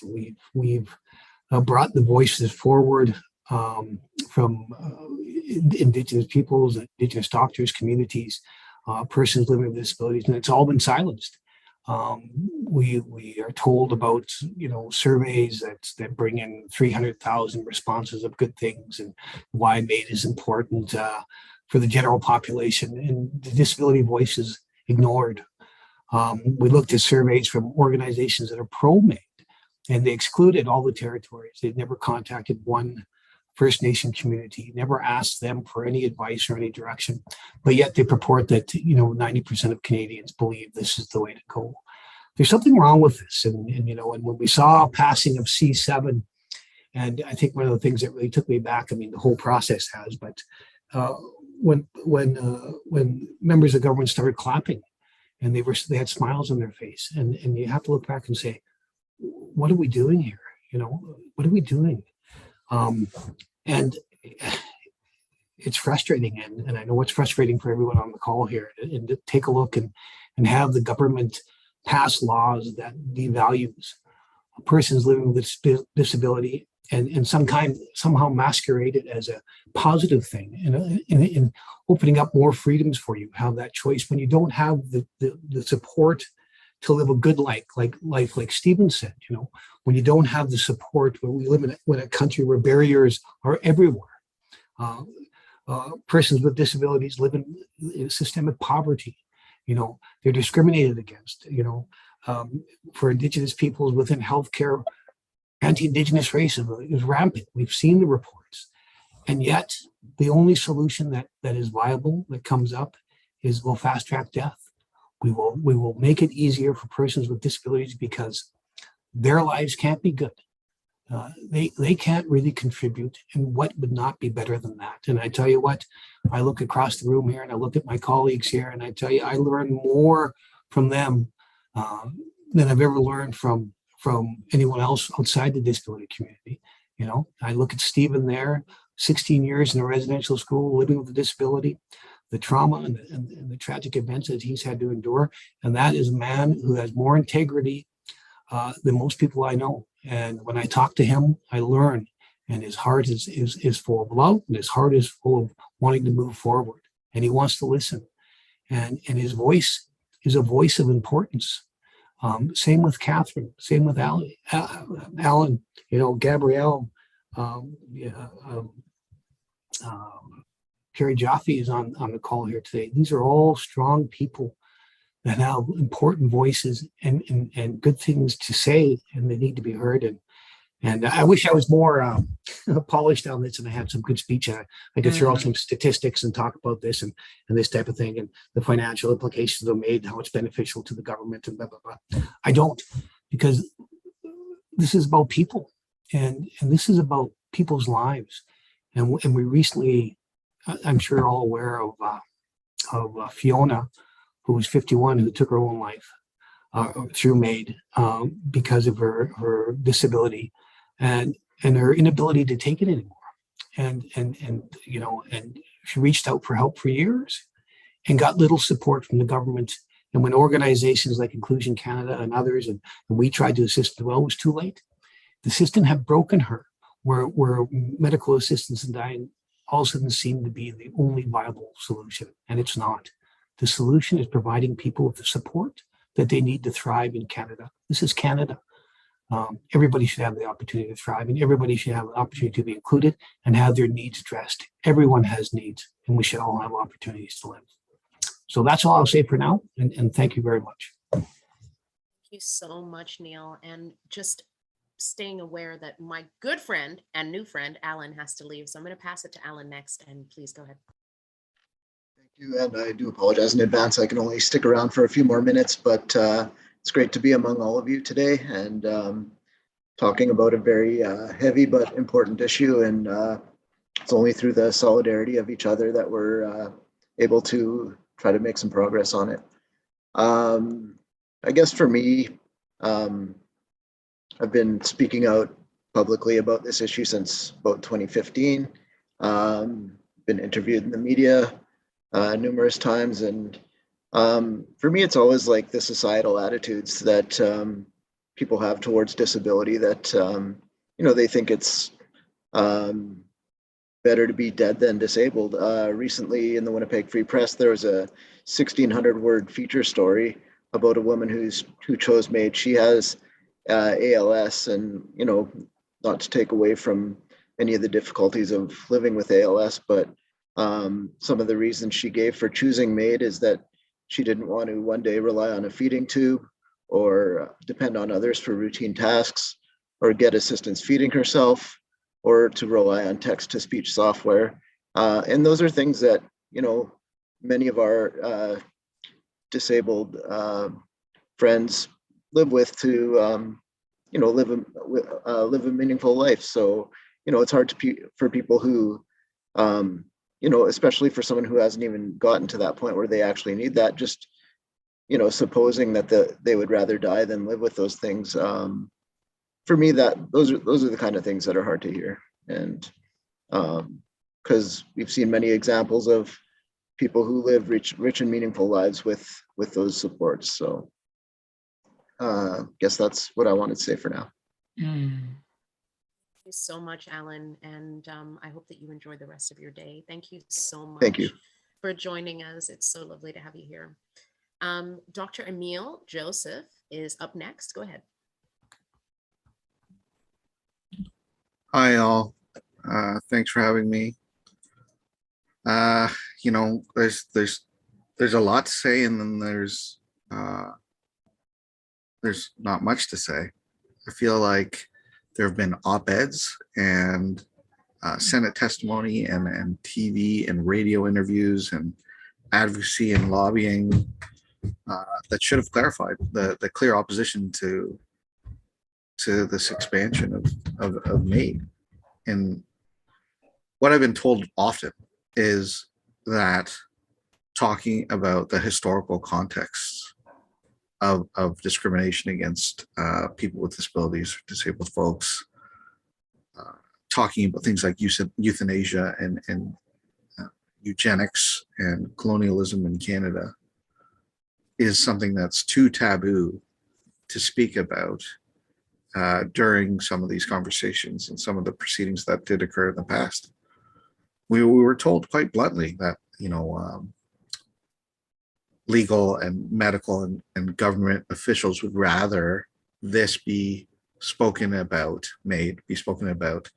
as a matter of some sort of contemporary issue of law or bioethics. But the fact that we're talking about it at all has to do with the historical context of threat and mistreatment and maltreatment and targeting. The very reason for the foreseeable death clause was specifically to protect people from the histories of complicities with ableism and racism, systems of neglect, even the systems of eradication and harm, intentional death. So, I get confused when we start to wash over those historical and contemporary contexts when we know that there's a reason for thinking about the social and the historical and the political. I feel like when we started talking about removing the foreseeable death clause, we are allowing for the idea of suffering for people with an illness or disability or condition to be loosely interpreted, and thereby creating or perpetuating other forms of discrimination. Previously I was talking about the historical context that acknowledges that we already know that this is a historical fact.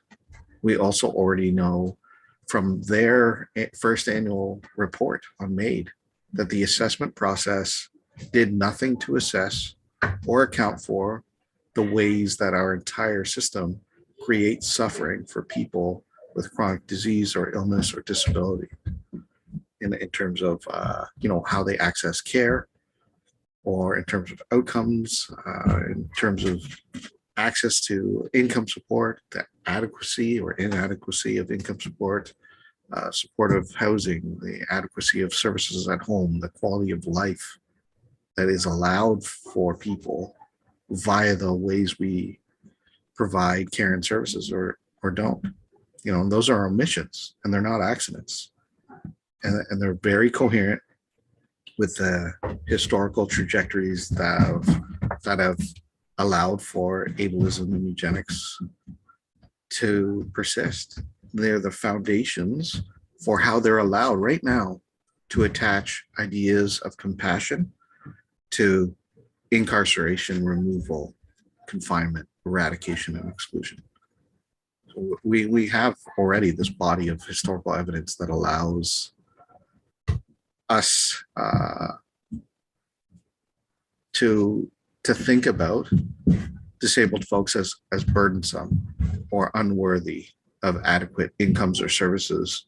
And those contexts are things that could have been addressed, but instead continue to be omitted. So, like, they know all of this. It's been said publicly on record that without addressing or assessing the social context of one's suffering, something that could be assessed, and without addressing things that have been institutionalized, systemic racism and ableism, we actually embed the policy of targeting those who experience ableism and racism via this law and the expansion of it.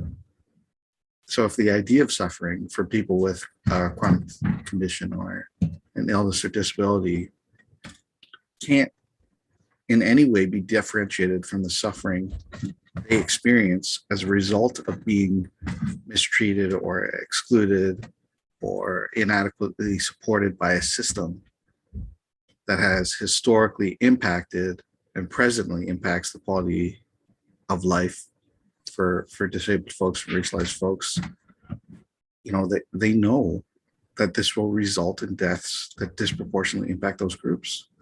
And that should have been more than enough to say no to this. It is a sad, disturbing reality. And the idea that there's any kind of compassion at the base of that falls apart on that premise. Because if you're really thinking about compassion, then you're thinking about the quality of life and investing in people and in their support and in their care, such that the question of adequate housing or income or support is not there because you've addressed it up front. And that's not what they're doing here. That's not what they're asking questions about.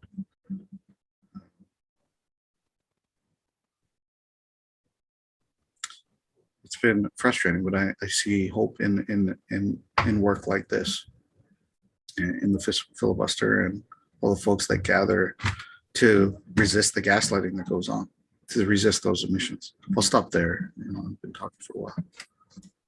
So much, Dr. Joseph. Emil, saying it correctly. I really, really appreciate a lot of the points that you made, especially around the fact that the government can't get away from the fact that they are seriously being genocidal with this kind of activity, right? Like they have made a marked decision not to address all of the other parts that could actually improve a person's material experience and have just gone straight to the death part, which is part and parcel with Canada's legacy, because I mean, we know what's up here. These people are killers. Thank you so much, Emil. I know that you got to jump off pretty soon. I want to pass it back to my friend Catherine. Do you have any illuminations that you would like to share? Well, let me start by saying we had a request.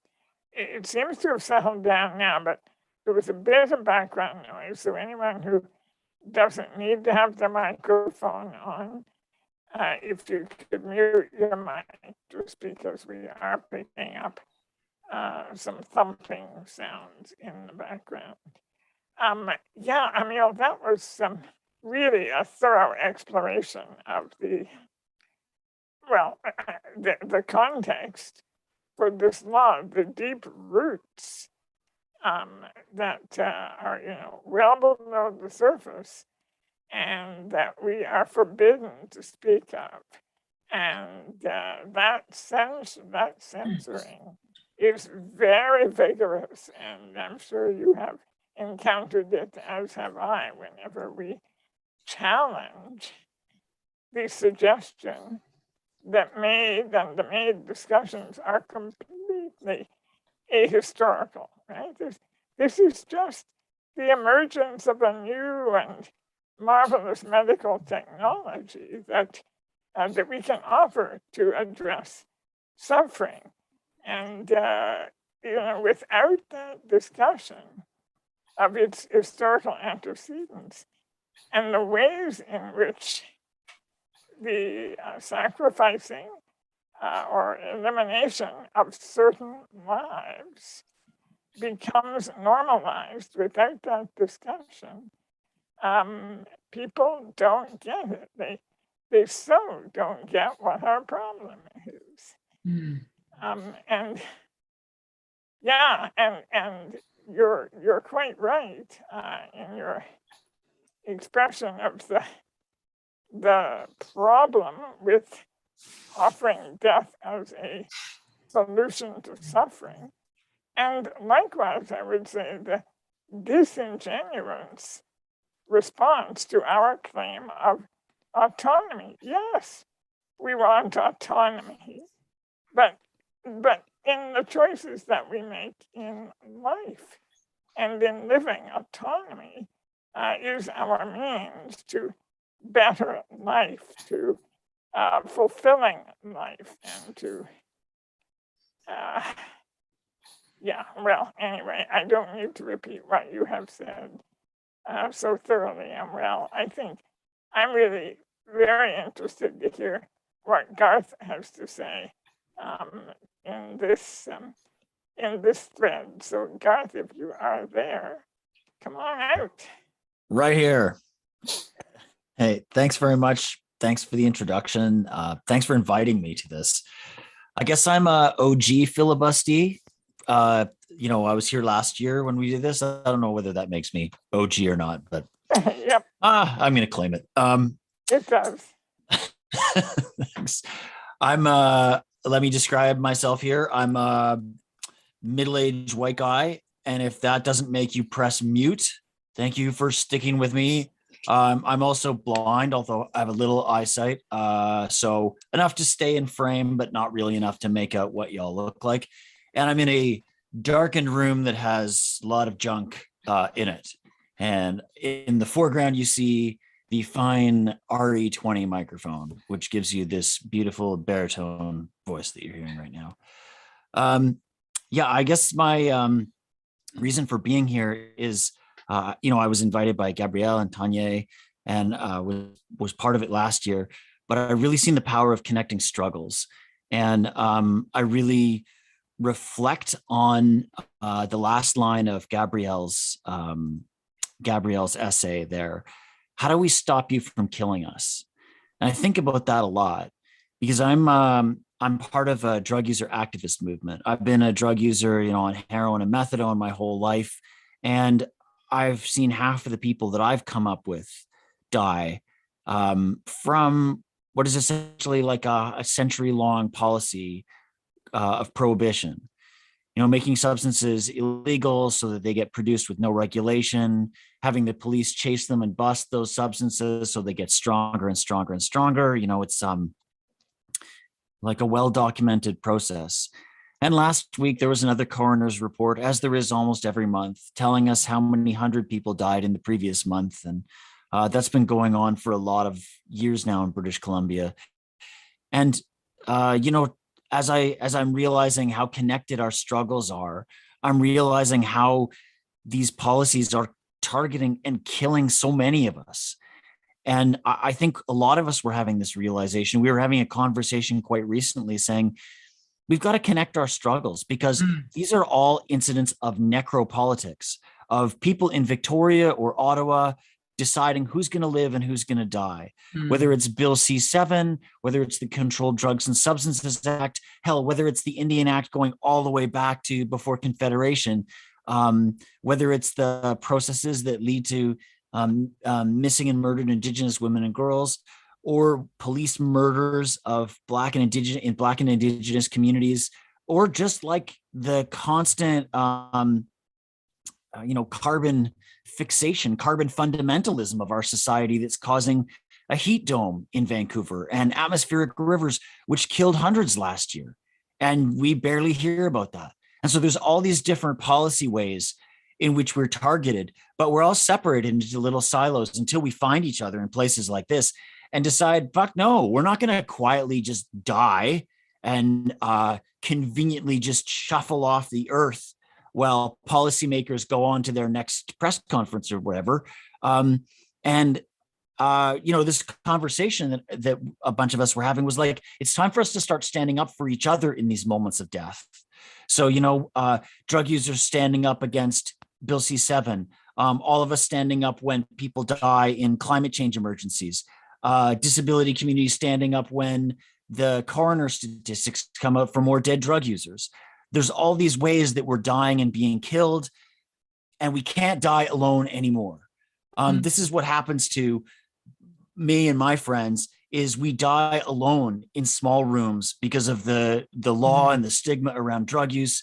And it's what happens to the people in Gabrielle's building that she was just telling us about. And it's what happened to people in the heat dome. And it's what happens to a lot of people who can't find any other way, any other economic or healthcare way for Bill C-7.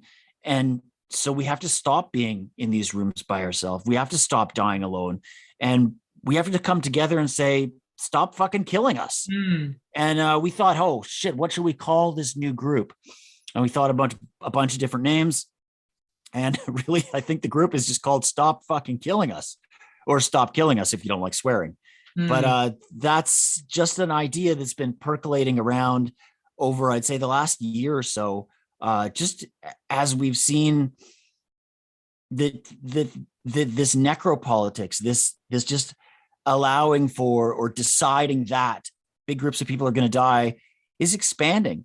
And they're really taking it mainstream. The government has found, hell, you can kill these marginalized groups of people, no problem. Let's try it on everybody. So now, the pandemic response or lack of response, which was like, oh, we tried a little bit, but we're all tired now and we want to go back to movie theaters or whatever. This is the voice of the public health officials and just giving up. So they're just saying, and maybe this has always been the case in capitalism, that we are actually fine for large numbers of people to die because of our policies. In fact, it's an essential ingredient of the economy.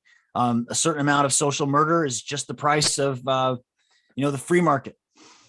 So I thought what I had to say today was just wanted to sort of trot our little nation idea for a group out into the light, like a little pony, and take it around the circle and see what people think, and if people like it, or if people have names or ideas. And I'm hoping as the weeks and months go on that we're able to find ways to show solidarity for each other and just start to point back at the government and say, look, you can't just stand beside the deaths of all these different groups as if it's some force of nature or an accidental unintended consequence, or wringing your hands or thinking about maybe having an inquiry down the road or something. We know who's doing it. It's you. We know it's part of the policy, and we're sick of it. So thanks for having me on the podcast, or on the panel today. Thank you. I love you. Tanya? Same back at you. I just love you so much. Stephen, go ahead. Tanya, if I may, I want to thank everybody for shedding light on their lived experience. I also want to thank everybody for their voice. Voice is the key to this. We've got to find a way to eliminate annihilation of any people, of any circumstance.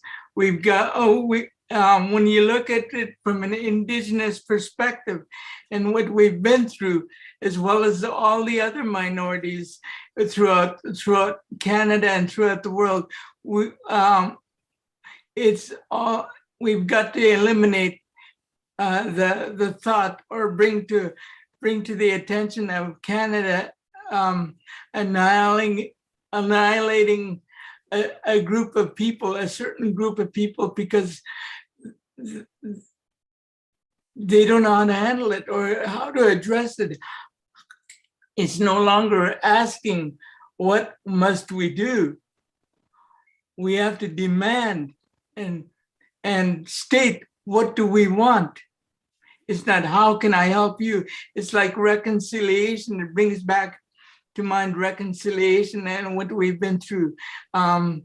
We can no longer ask what we do. We demand what we require. And I also want to say that I would love to see the deaf community voice their concern today. Is there a representative, Tanya, that we can hear from the deaf community and have them address how they feel about this situation of C7? And I would also like to address this issue. There are many disability organizations that are not represented here today. We are the voice today, but without our voice and without their knowledge of our voice, how can we come together as a united front so that we can address the issues when an opportunity arises? And if we're funded by the government or agencies, by voicing our opinions or our concerns, will that affect our bottom line? That's my concern. But it's no longer about that. It's about addressing an issue of annihilation of a people, annihilation of a segment of people in a certain section of society. It's ethnic cleansing, really, it is. And I think if we are serious about coming together and addressing this issue, then let's do it, because we have no other option. And if we want to address this and bring it to the attention within those communities that aren't hearing about this or knowing about this, we need to get it out there. So Tanya, is there a representative from the deaf community that we could hear from? I don't think that there's a representative from the deaf community in here right now as part of the panelists, but I want to flag that this is the first of many gatherings that's going to happen. So there will be more opportunities to continue bringing together more and more people, as you're mentioning, Stephen. Catherine, perhaps you want to add? I just want to say, Gabrielle and I have been talking about this, and Stephen, we will make sure that you hear and are invited to have a direct conversation with members of Canada's deaf community to engage with them about this important issue. Mm-hmm. I'm not sure, as Tanya says, I'm not sure if we have any in our audience today. None have been identified to my knowledge, but we will make sure that happens in a more focused and deliberate way. Thank you for raising it. May I ask one more question? Is how many filibusters have we had, and where have they gotten to, and have we addressed those, or are they thrown by the wayside and forgotten? And how are we going to ensure that this C7 is thrown by the wayside? It must. It must, and we aren't giving up, and we aren't going away, and we aren't going to only get better and more consistent at showing up for each other, as Garth urged us to do. We have had, in answer to your question, in 2021, we went for almost 60 hours, almost nonstop. We went round the clock with broadcasts, and all of that is archived. It's now cataloged on our website, our bilingual website, and it's never going to be brushed away. The authorities in Parliament didn't pay much attention, but that just means we have to roar more loudly this time. And sooner or later, they're going to have to contend with us. One of the other things that I might want to add is this brings back for me and many of our residential school survivors who have survived but are not only surviving but thriving. But it brings also back the fear of those that are still traumatized by their lived experience, traumatized once again by COVID, traumatized once again by this. And not only traumatized, but they continue to be triggered. So we have more than one issue that we're continuously dealing with and trying to address on a daily basis. We deal with one thing, it's not complete, but and then before you address the issue, another thing you're constantly having to look at. So it's like the government using a system of distraction. If it's one issue, one issue of COVID-19, COVID-19 has really done an impact, has an effect and an impact on our community and our First Nations. A lot of them are traumatized by their lived experience, as I've stated earlier, and they continue to be traumatized because they haven't even, a lot of them are triggered and traumatized over and over again. And I think we have to find a way of addressing those issues as well. Thank you so much, Stephen, for bringing up all of those points. And, you know, it is absolutely crucial that we get to that root cause and deal with, you know, that trauma that people have that is unresolved. And, you know, expanding MAID, C7, that is not getting to the root cause of it, of like helping people deal with what they've got going on. But one thing that I know is really helpful to me and to many folks is art and creativity and connection to culture, community.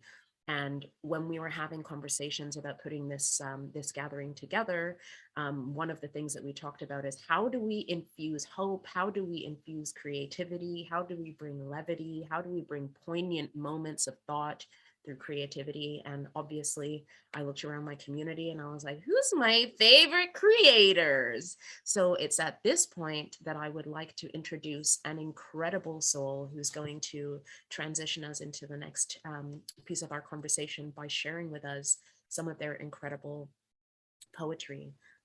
This is my relative, my bae, Emil Joseph. Emil is a gender fluid, chronically ill queer poet and educator with Muslim, Jewish ancestral roots. Their community organizing is informed by their and their families' experiences at the intersection of the war on drugs, the war on terror, medical racism, and white supremacy.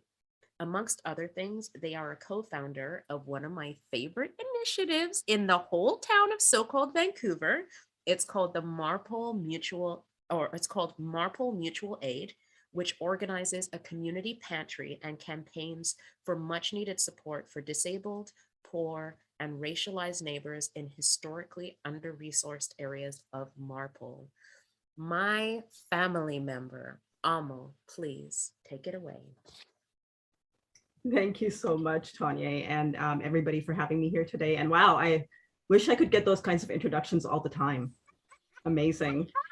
And I'm just really feel both privileged and honored to be here today and learning from everyone. And I know that there has been so much work done and so many spaces like this held last year, as people were mentioning, in this year. So thank you. Before I say more, I wanted to start, of course, with a description of myself for folks, and also first and foremost acknowledging that I am speaking from unceded Musqueam, Squamish, and Tsleil-Waututh territories, unceded territories, and describing myself, brown-skinned, fat, femme with glasses, long black, mostly gray, somewhat blue hair. In the background behind me, there's a turquoise-ish wall with an evil eye charm, a mirror, and a screen with flowers and birds on it. So I hope that's helpful. So again, thanks for having me. So when Tanya got in touch, they mentioned the idea of bringing in some poetry that's joyful and resilient and all those good things and shaking things up. So I kind of searched through my poetry to find something that I thought might work for today. So this is actually, inspired by the work of Saul Williams, who I am such a big fan of. If you haven't read his work or watched his films, please do. He's incredible. And also I wanted to wish those who are celebrating and marking the occasion, as I am, Ramadan Mubarak, Ramadan Kareem. Ramadan Mubarak, thank you. And also Pesach Alegre.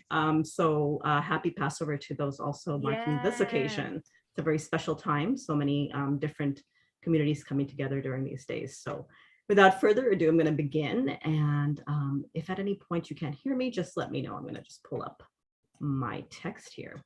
So this is called 99.9% Dark Matter, a conjuring to call in the beauty of our darkness. And it starts with a Saul Williams quote. The role of darkness is not to be seen as or equated with ignorance, but with the unknown and the mysteries of the unseen. Astronomers have found a ghost galaxy that is 99.9% dark matter. Whereas darkness is simply the absence of light. Whereas the heart of our darkness is not evil, terrifying, stained, sinful, barbaric emptiness, but the beauty of infinite cosmos, the lush velvet backdrop for millions of stars, the place where new life, new ways of survival may be found, the shade from 1,000 raging suns, the possibility of futures we have yet to know, and planets that will never be destroyed by corporate vampires sucking oil from the earth and using water only for profit or torture. We have been called to the future. We have been called to the darkness. We have been called. Do past encounters make us strong enough to carry on? It is true the trauma of empire is carried in our bones, passed down from ancestor to child.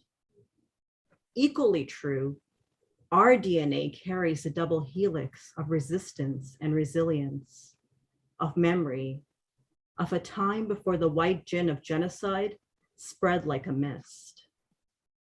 Genetic memory travels along synapses. The blueprint for the future can be found in our past. We have been called to the future. We have been called to the darkness. We have been called.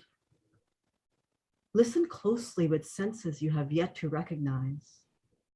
You can hear the wail of the azan echo through space. What scientists never tell us, hope travels through space at the speed of darkness. Darkness travels through our blood at the speed of freedom. Freedom travels through our hearts at the speed of revolution. Azadi ke musafir hain hum. We are freedom travelers. The galaxies are ummah. Distant moons bend knees in sajda. These are the days we orbit around each other instead of whiteness. The future is calling. The future looks like us. Our melanin-infused bodies have shed the imprint of missionaries, white supremacy, and colonialism. Historical footnotes for the children of the future. distant memories light years away. It is not that we have forgotten the great uprisings. We just no longer need to engage. We manifest our own destiny. We have been called to the future. We have been called to the darkness. We have been called. Unseen by them is the beauty in our darkness. Wanderer, musafir, wander in, wander out of the unknown. But understand this, the absence of light holds mysteries and knowledge, rest and orbits, possibilities we dare not explore in the whiteness of dawn. Understand, musafir, it is our skin's proximity to the night skies of distant galaxies that threatens them. Our dark hearts rise up in multiple shades of gold dusk and red soil, desert dunes and limitless horizons, amethyst and labradite, obsidian and anthracite, carnelian and argillite. Stars go nova at the very sight of our beauty. What further testament from the heavens do we need? Thanks so much for having me.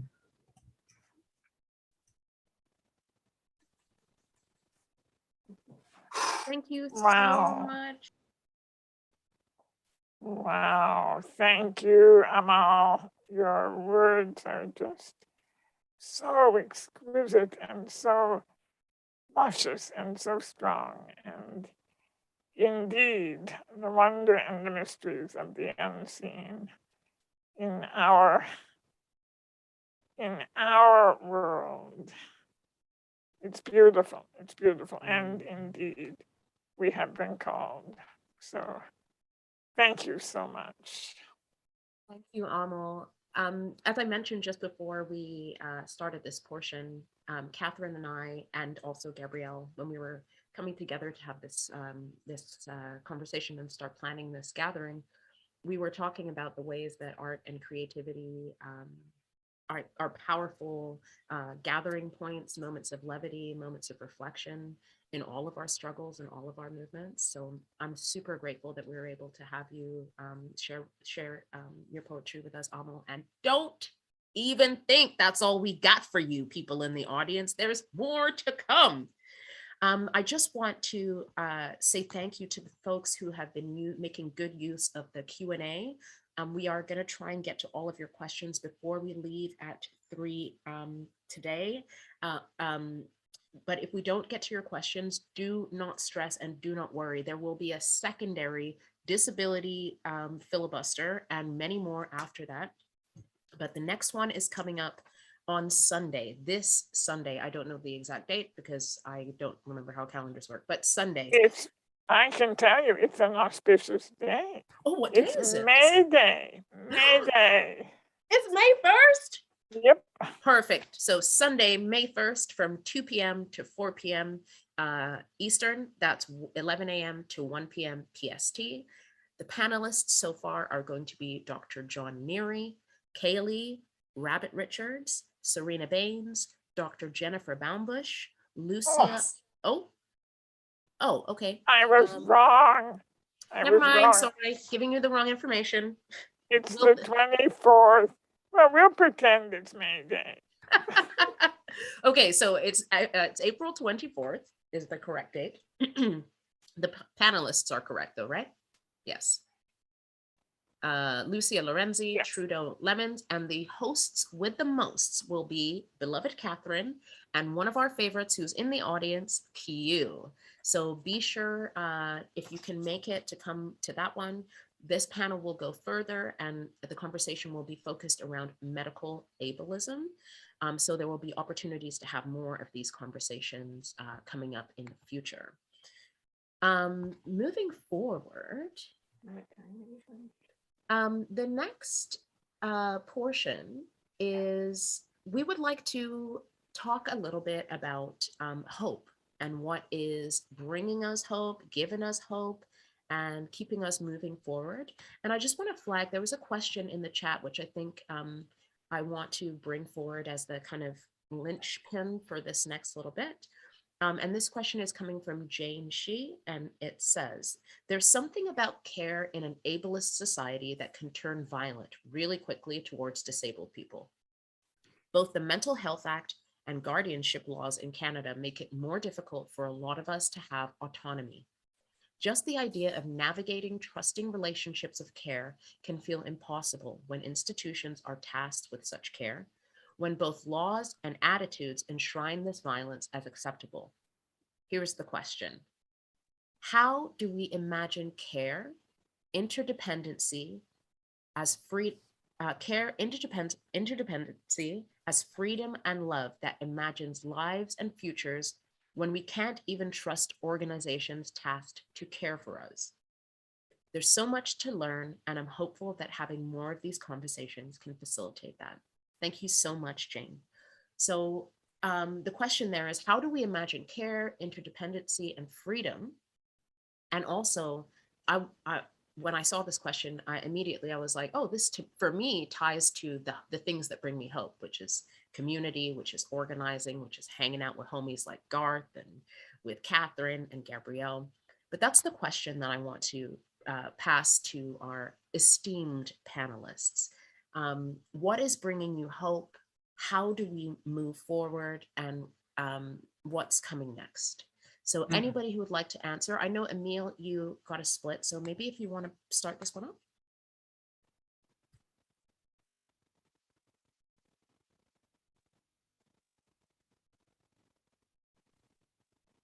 Anybody else?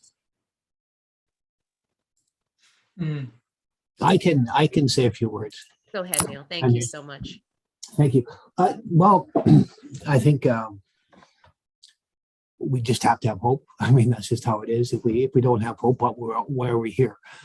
We know that change can happen, and we know that the mistakes of the government, if we bring them to attention, and if we can come together, not unlike Garth had said, as different communities, and speak in a stronger voice, then we can see positive change. And in theory, in Canada today, there are some things led by the government that should produce some good change in theory, which is kind of interesting that when we talk about the Disability Inclusion Action Plan and the Accessible Canada Act and different legislation that's coming through and revamping healthcare systems, addressing anti-Indigenous racism, all those things that are again in theory positive steps might have some impact on our community, but logically, you think that those things would be in place first before you start expanding C7 and anything like that. Give people the opportunity to thrive. So although I have hope, I question, the order of logic and things, right? Like, why would you be rushing through, as Catherine said in the beginning, for those that may not have heard it, 7 weeks to review this. And from what I've heard, Catherine, they're dedicating 1 day of the week there. So that's 7 days. 7 days to look at issues, for expanding mental health as a sole condition and mature minors and this type of thing.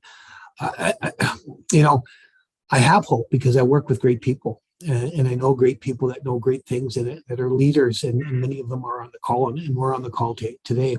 But then, that hope is somewhat diminished as well when we Catherine, and she's telling us about the format to how this will go, and you think, well, how can you 7 weeks? I mean, that's not feasible. That's not feasible. And Gabrielle, and a writer in her work and the blog that you read, it's exactly right. It's like who is going to remember?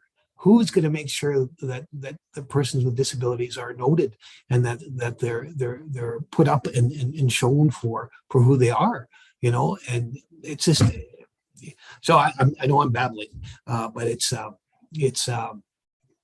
hope and it's trepidation at the same time. But we have to be positive. If we don't, then we just quit, and then we know that there's nowhere to go. So that's my nonsensical rambling answer for right now.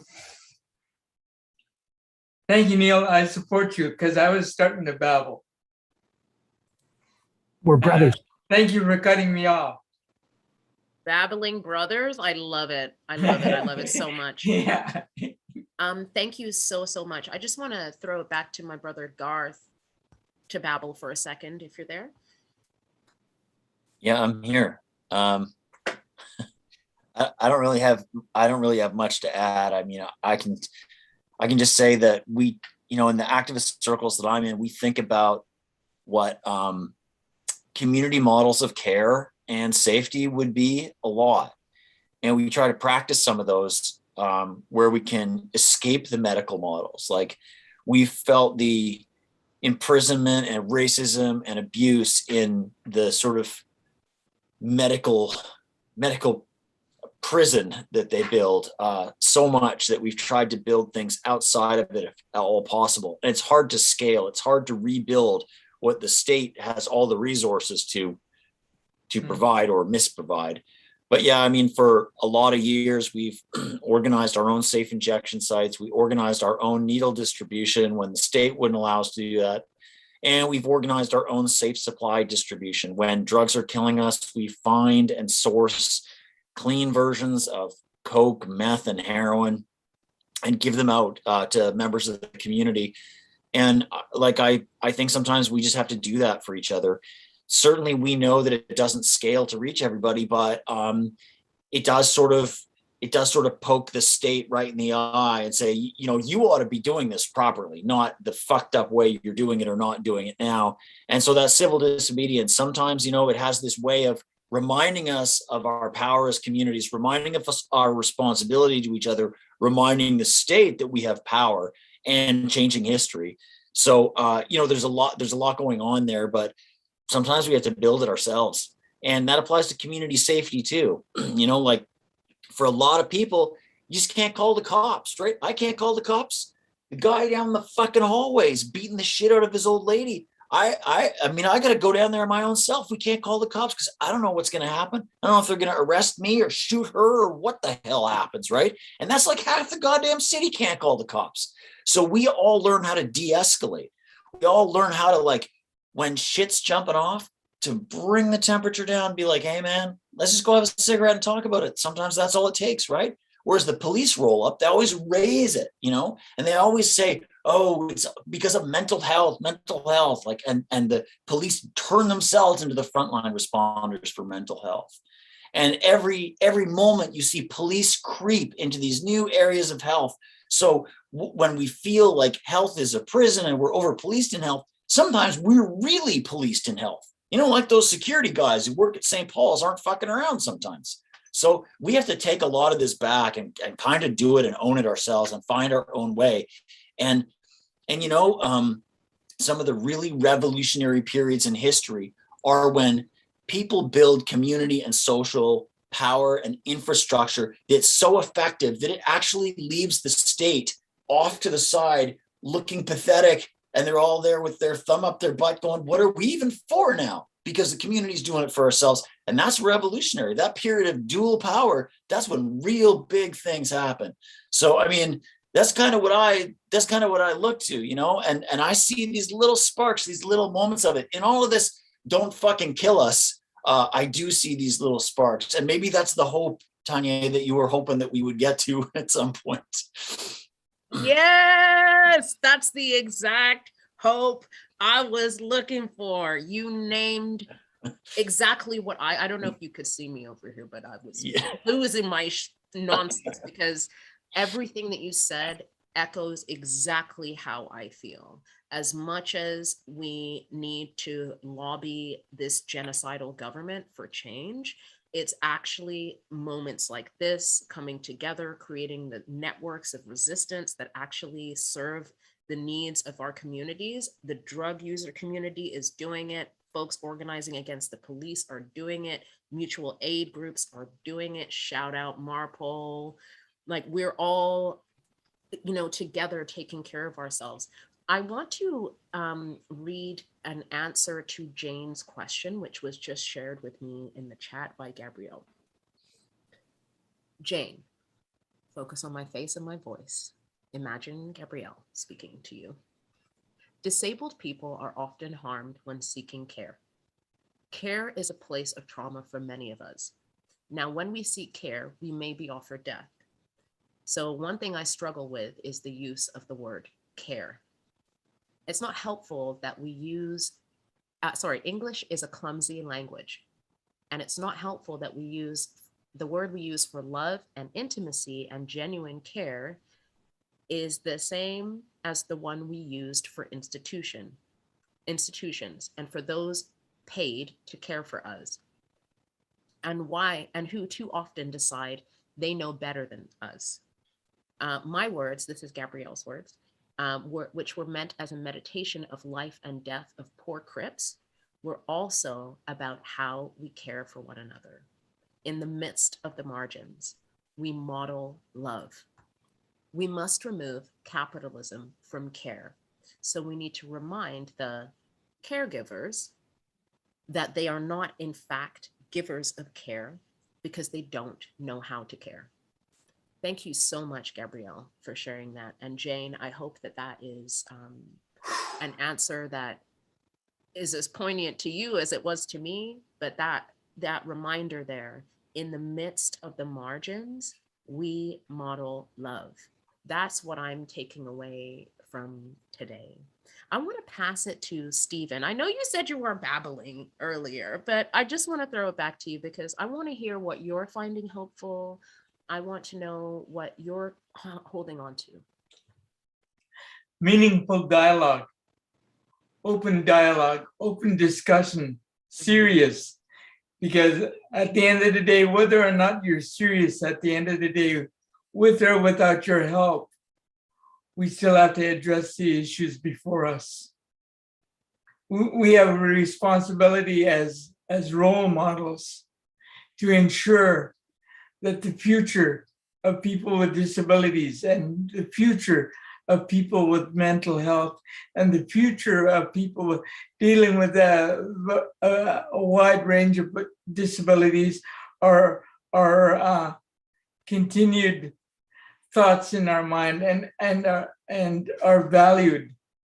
And so we have a great responsibilities upon our shoulders. There's no greater way than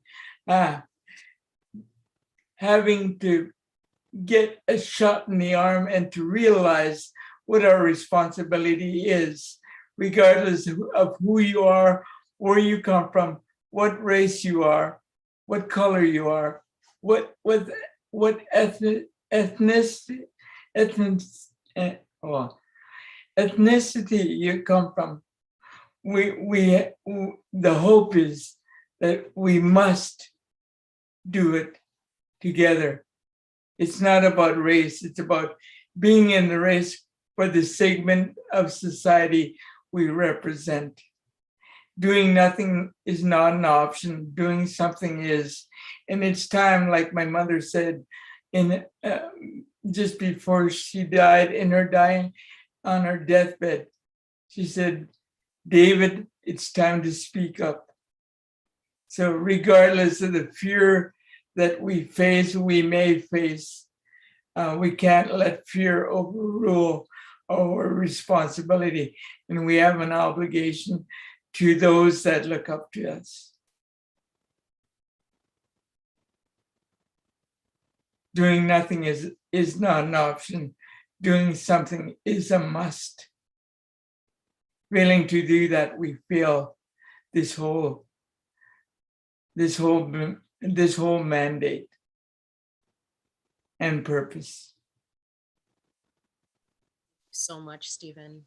Regardless of the fear, it is time for us all to gather and to stand up together. That is something that I scribbled down on my little piece of paper here. And I thank you so much for all of the wisdom that you've shared with us today and all of the calls to actions that you've given us, like get up and get out. It's now or never. And I'm going to be thinking about, what your mom said to you, and that's going to be rolling around in my head. Well, Neil was always on my case today, so he made sure that I was here. Well, first off, who's David? I thought your name was Stephen. I mean, what's going on here? I mean, who are you? David, my mom gave me another name from her parents, from her lineage. I have a name of Stephen David George Litton. But one of the impacts of residential school and colonization is that I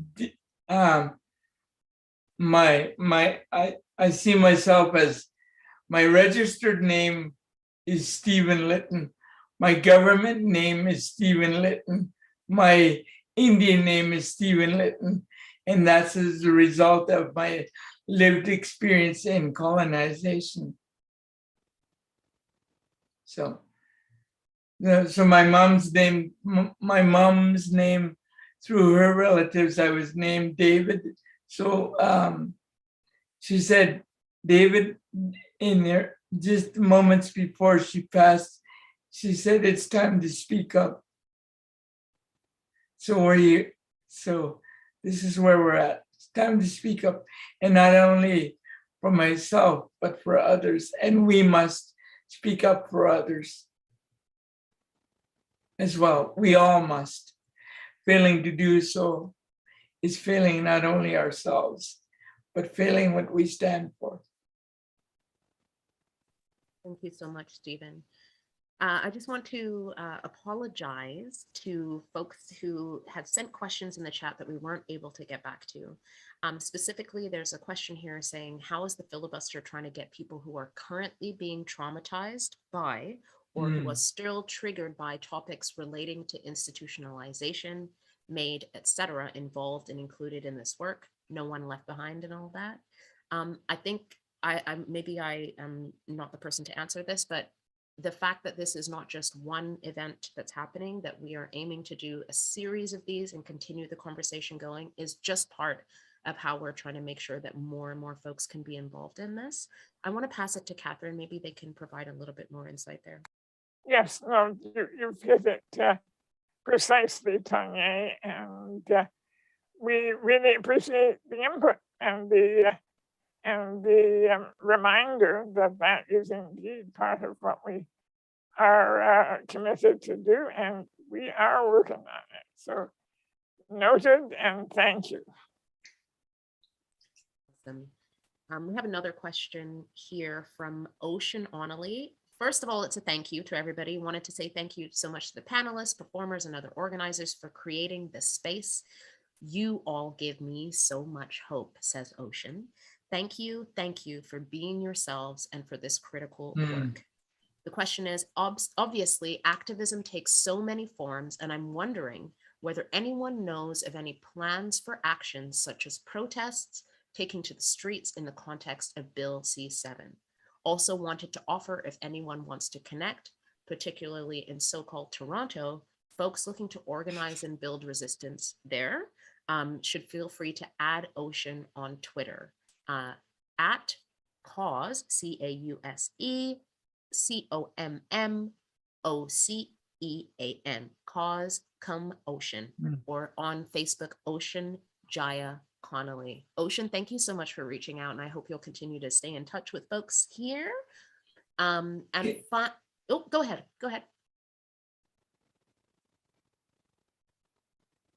One more thing, if I may, is we may want to consider doing a national thing in regards to a big movement of going to Ottawa, as the First Nations have done a number of years together ago to do together, was they did, if you read up on the Constitutional Express, they came from the coast to coast to coast and all met at Ottawa to address a major issue as to the livelihoods that they were living, and enough was enough. So that to maybe come together as disabled communities, come together and dreaming a big vision like that, because we can no longer wait. and no longer don't ask us how, get involved. You can no longer wait for people to do it. We have to get involved. So the individual that asked the question a few minutes ago, just get involved. We need you. You don't need us, we need you. Heard it here first. If you were looking for an invitation, if anybody was looking for an invitation to participate in this work, in this great struggle, that was your invitation. You are needed. Also just want to flag one more thing from the questions, and I think that this is maybe related to what you just mentioned, Stephen. An anonymous attendee said, I want to share, it feels like a unionization against preventable death when Garth and other folks talk about starting a new group.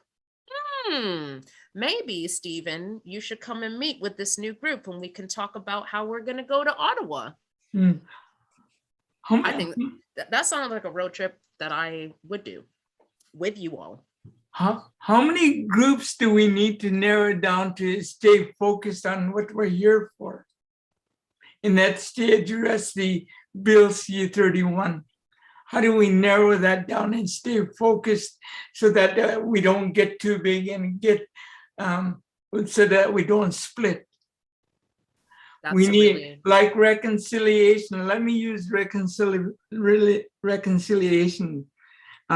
This fear of reconciliation is that there's so many fears and lack of understanding. The way I see this process is going, let's get together, find a focus that we all have our differences and our opinions, but let's focus on something that we can see as a number one goal first and reach that goal and work towards that.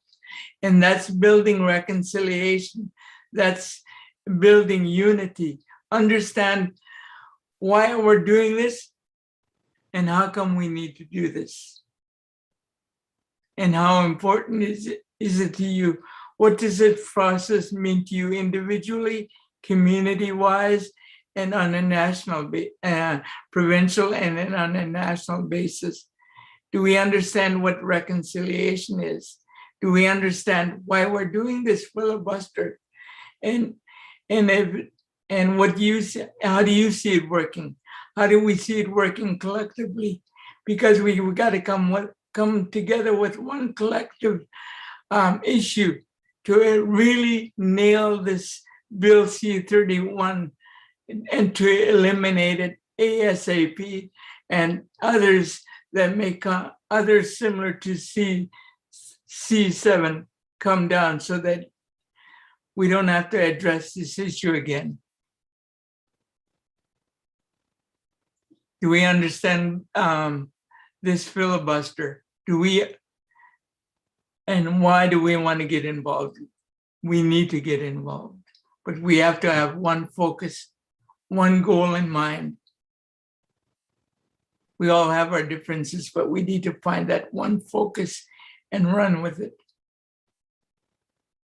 Dead or alive. Agree. And that's why the group is called Stop Fucking Killing Us.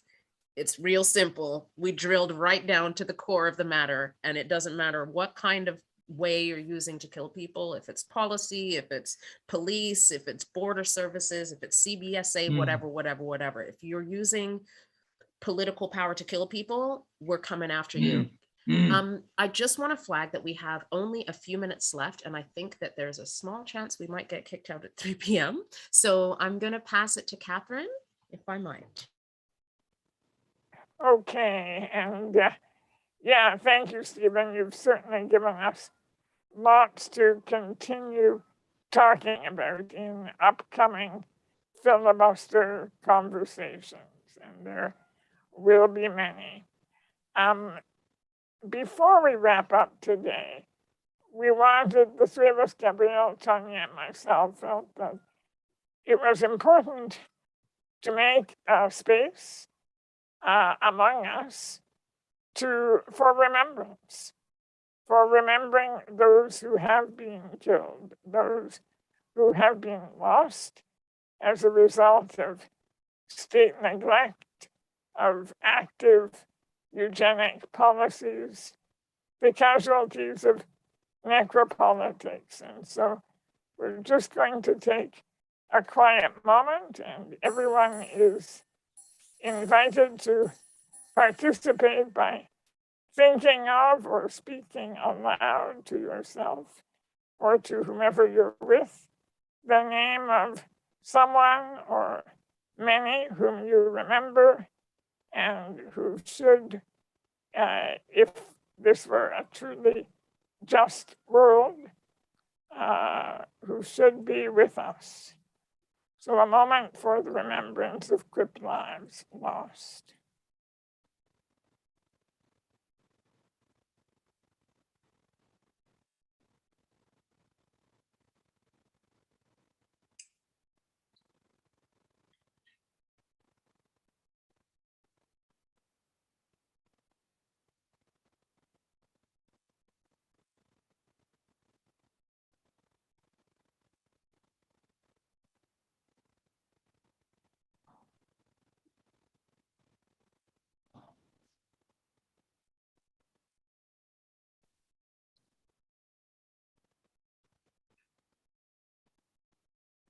Thank you.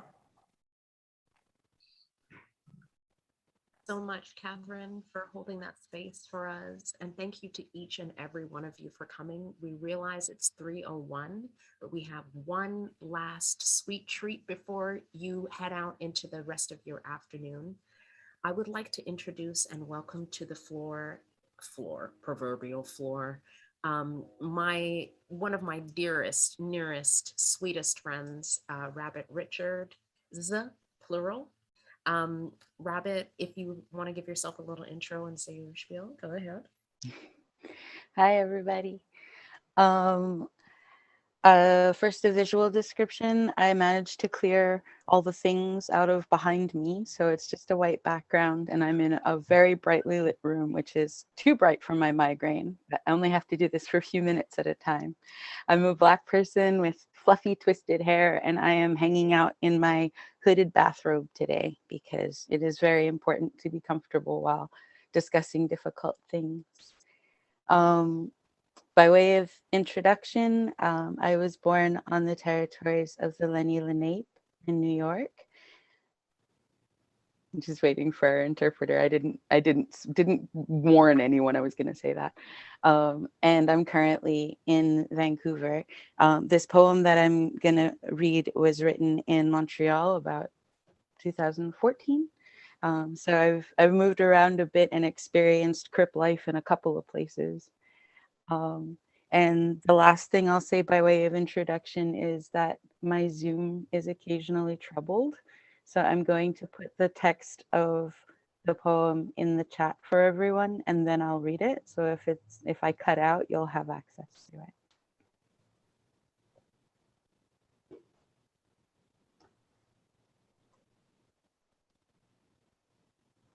Unfortunately, formatting is not a thing in the Zoom chat, but all the words are there. Okay, this poem is called Morning. The sun on my eyelids makes me sleepy. Hot light always feels like a caress. I miss your smell. I dreamt of your pleasure, woke up giggling, eyes crinkling, skin tingling. Pad naked to the kitchen, bare feet shrink from the chill in the floor. I stand in the square of warmth where sunlight has scrubbed a window of gold in the wooden floorboards, while the kettle takes forever to boil. I miss your hands wrapped around me, the fly of your jeans against my naked flesh when you come in from work. I bring a mug back to the bedroom. Cross-legged in the middle of the soft, I let the steam make veils before my eyes. Your love made me ambitious. Without you, I sleep all day.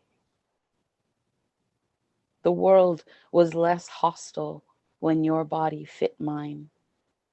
I almost believed in altruism. Your hungry fingers seeking loyalty in my muscles. My teeth ache to lodge against your shoulders. You used to ride me like a horse. I used to wear you like a blanket. Interlocking fingers slipping in our sweat and your dog staring at us, perplexed. I miss the way your eyes would darken. Intensity stole your smile, but the evil in your gaze was a moving promise, and your feet would walk the sheets right off the bed. I miss your breath in my ear. Uneven and full of worshipful disbelief, I surfed home on your body. You made port in my soul. There is no emptiness in our house, just places you took me, surfaces we blessed, rooms in which we folded bodies and dreams like origami cranes. I miss your useless kiss in the middle of my forehead.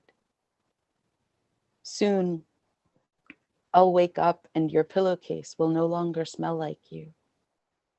I don't want to think of you cold in the ground. I want to remember you here, in bed, in love, in sunlight. Thanks.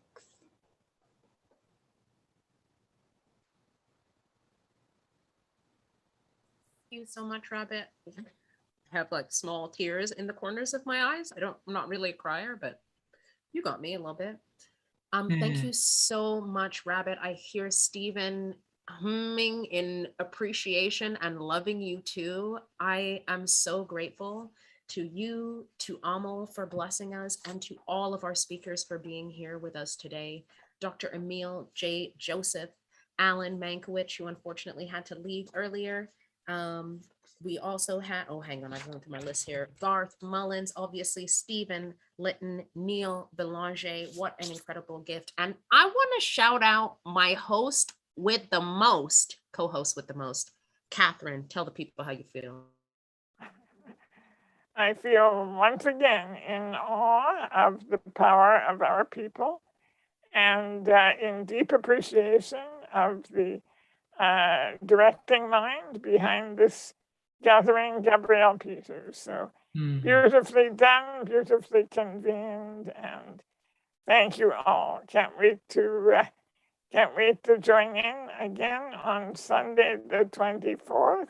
I think it's 2 p.m. Eastern, but I've been known to screw up before, so check Twitter. Keep your eye on Twitter, keep the conversation going, keep the pressure up, and keep up the hope and the fight. Remember what Emil told us, we are called. Thanks, everyone. Tanya. Yes. I'd also like for you to thank our ESL agencies. You are so correct. Thank you so much to Jordan and Shelby. They are joining us from, oh, I wrote it down and now I can't find it. Anyone want to remind me what the name of the company is? We are from Maple Communications in That's BC. the one. Thank you so much. Maple Communications in BC, but rep in Winnipeg. Both Shelby and the homie were from Winnipeg. So thank you so much for being with us. We really, really appreciate you coming here and being with us today. And thank you, Stephen, for the reminder. I appreciate it. Also, to all the folks who have been in the background doing the tech, making sure that we're all in the right place at the right time, that our faces and voices can be seen and heard. Thank you, thank you, thank you so much. And of course, to Gabrielle for the invitation to participate in this. I am so grateful to have met Stephen, to have met Catherine, to have met Emil, to have met Neil, to reconnect with Garth. I am so grateful for this time together, and I'm super looking forward to Sunday. Catherine's already given out the information. Catherine, do you want to tell folks the Disability Filibuster Twitter handle? I don't have it offhand, if you remember. All right. Gabrielle, can you type it in the text in the chat window? You're asking the most the old white lady about Twitter. I Hmm. can tell you where the website is or the email address. You know what? There's a link to our Twitter feed on the website, Perfect. disabilityfilibuster.ca. There you go.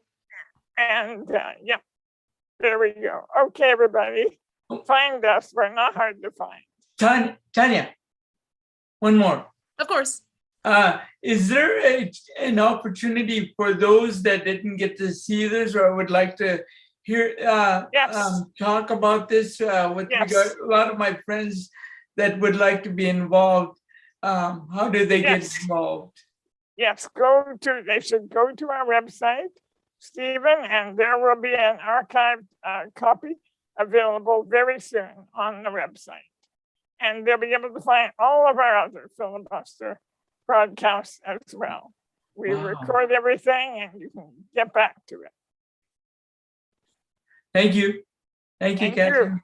Thank you. And thank you to all of our panelists and to all of you, our guests. I hope you have a wonderful rest of your day. Check out disabilityfilibuster.ca for more details.